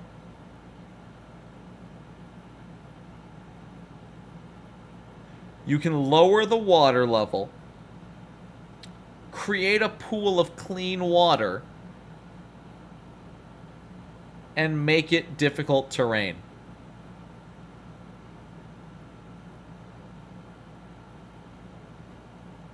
How? How is this? I get it's a playtest. I get they're being careful.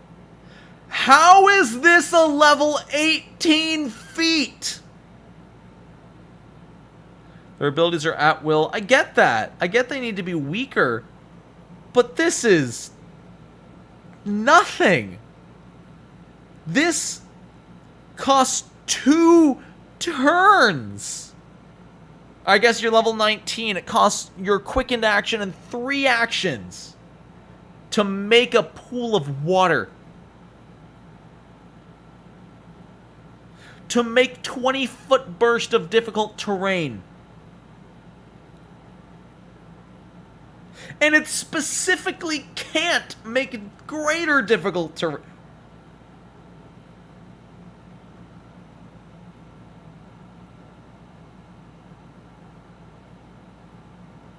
And it has overflow. Sure, you can make infinite water, I guess. And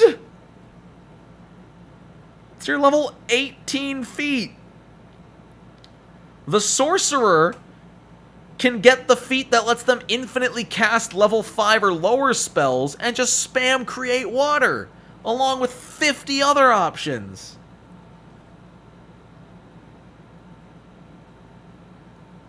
Yeah, drown everyone by creating a 20-foot burst of water every 6 seconds. You know how long that would take? 20-foot burst is what, 40-foot radius? I guess it's 20 feet down as well. And 20 feet up. So I guess we can assume it's a 40-foot cube of water. You could make a really wet town with that.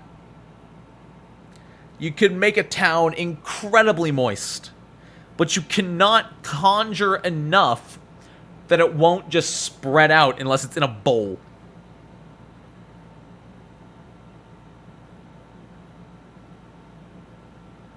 That's so sad. What a sad way to end it. Oh, man. And honestly, the worst part is I feel really bad calling some of these out because I've gotten to meet and know the designers themselves. You know, I met them at PaizoCon. I hung out with them at Gen Con. So I don't like calling out bad... Again, I don't want to pull punches. I'm not going to pull punches. It's bad design. Like, I love these people, and anything I say about the design does not go against the people themselves. But this is a level 10 feat, maybe level 12. Don't forget, you can move the water 1 feet. Oh, God. Yeah, it's bad. It's just bad. It doesn't do anything. It RPs a little bit, and that's about it. Make their shoes very wet. Oh, man. That's... woof. Alright. Well, on that, I think I'm going to call it a stream. So I'm going to go full screen in your face as I say thank you for hanging out, y'all. I know we dwindled down at the end here. We're down to 194 people. But thank you, everybody who hung out. Everybody who liked the stream. Everybody who donated. Everybody who is still here after I got back from Gen Con. I won't lie, there was definitely a small part of myself that's like, what if I get back after a week and a half of no content and everybody just leaves? But thanks, y'all. I appreciate it so much. I'm going to go make some cauliflower and cheese for me and my girlfriend using my dad's recipe. I hope you all have a wonderful rest of your day. And until next time, Nonat once.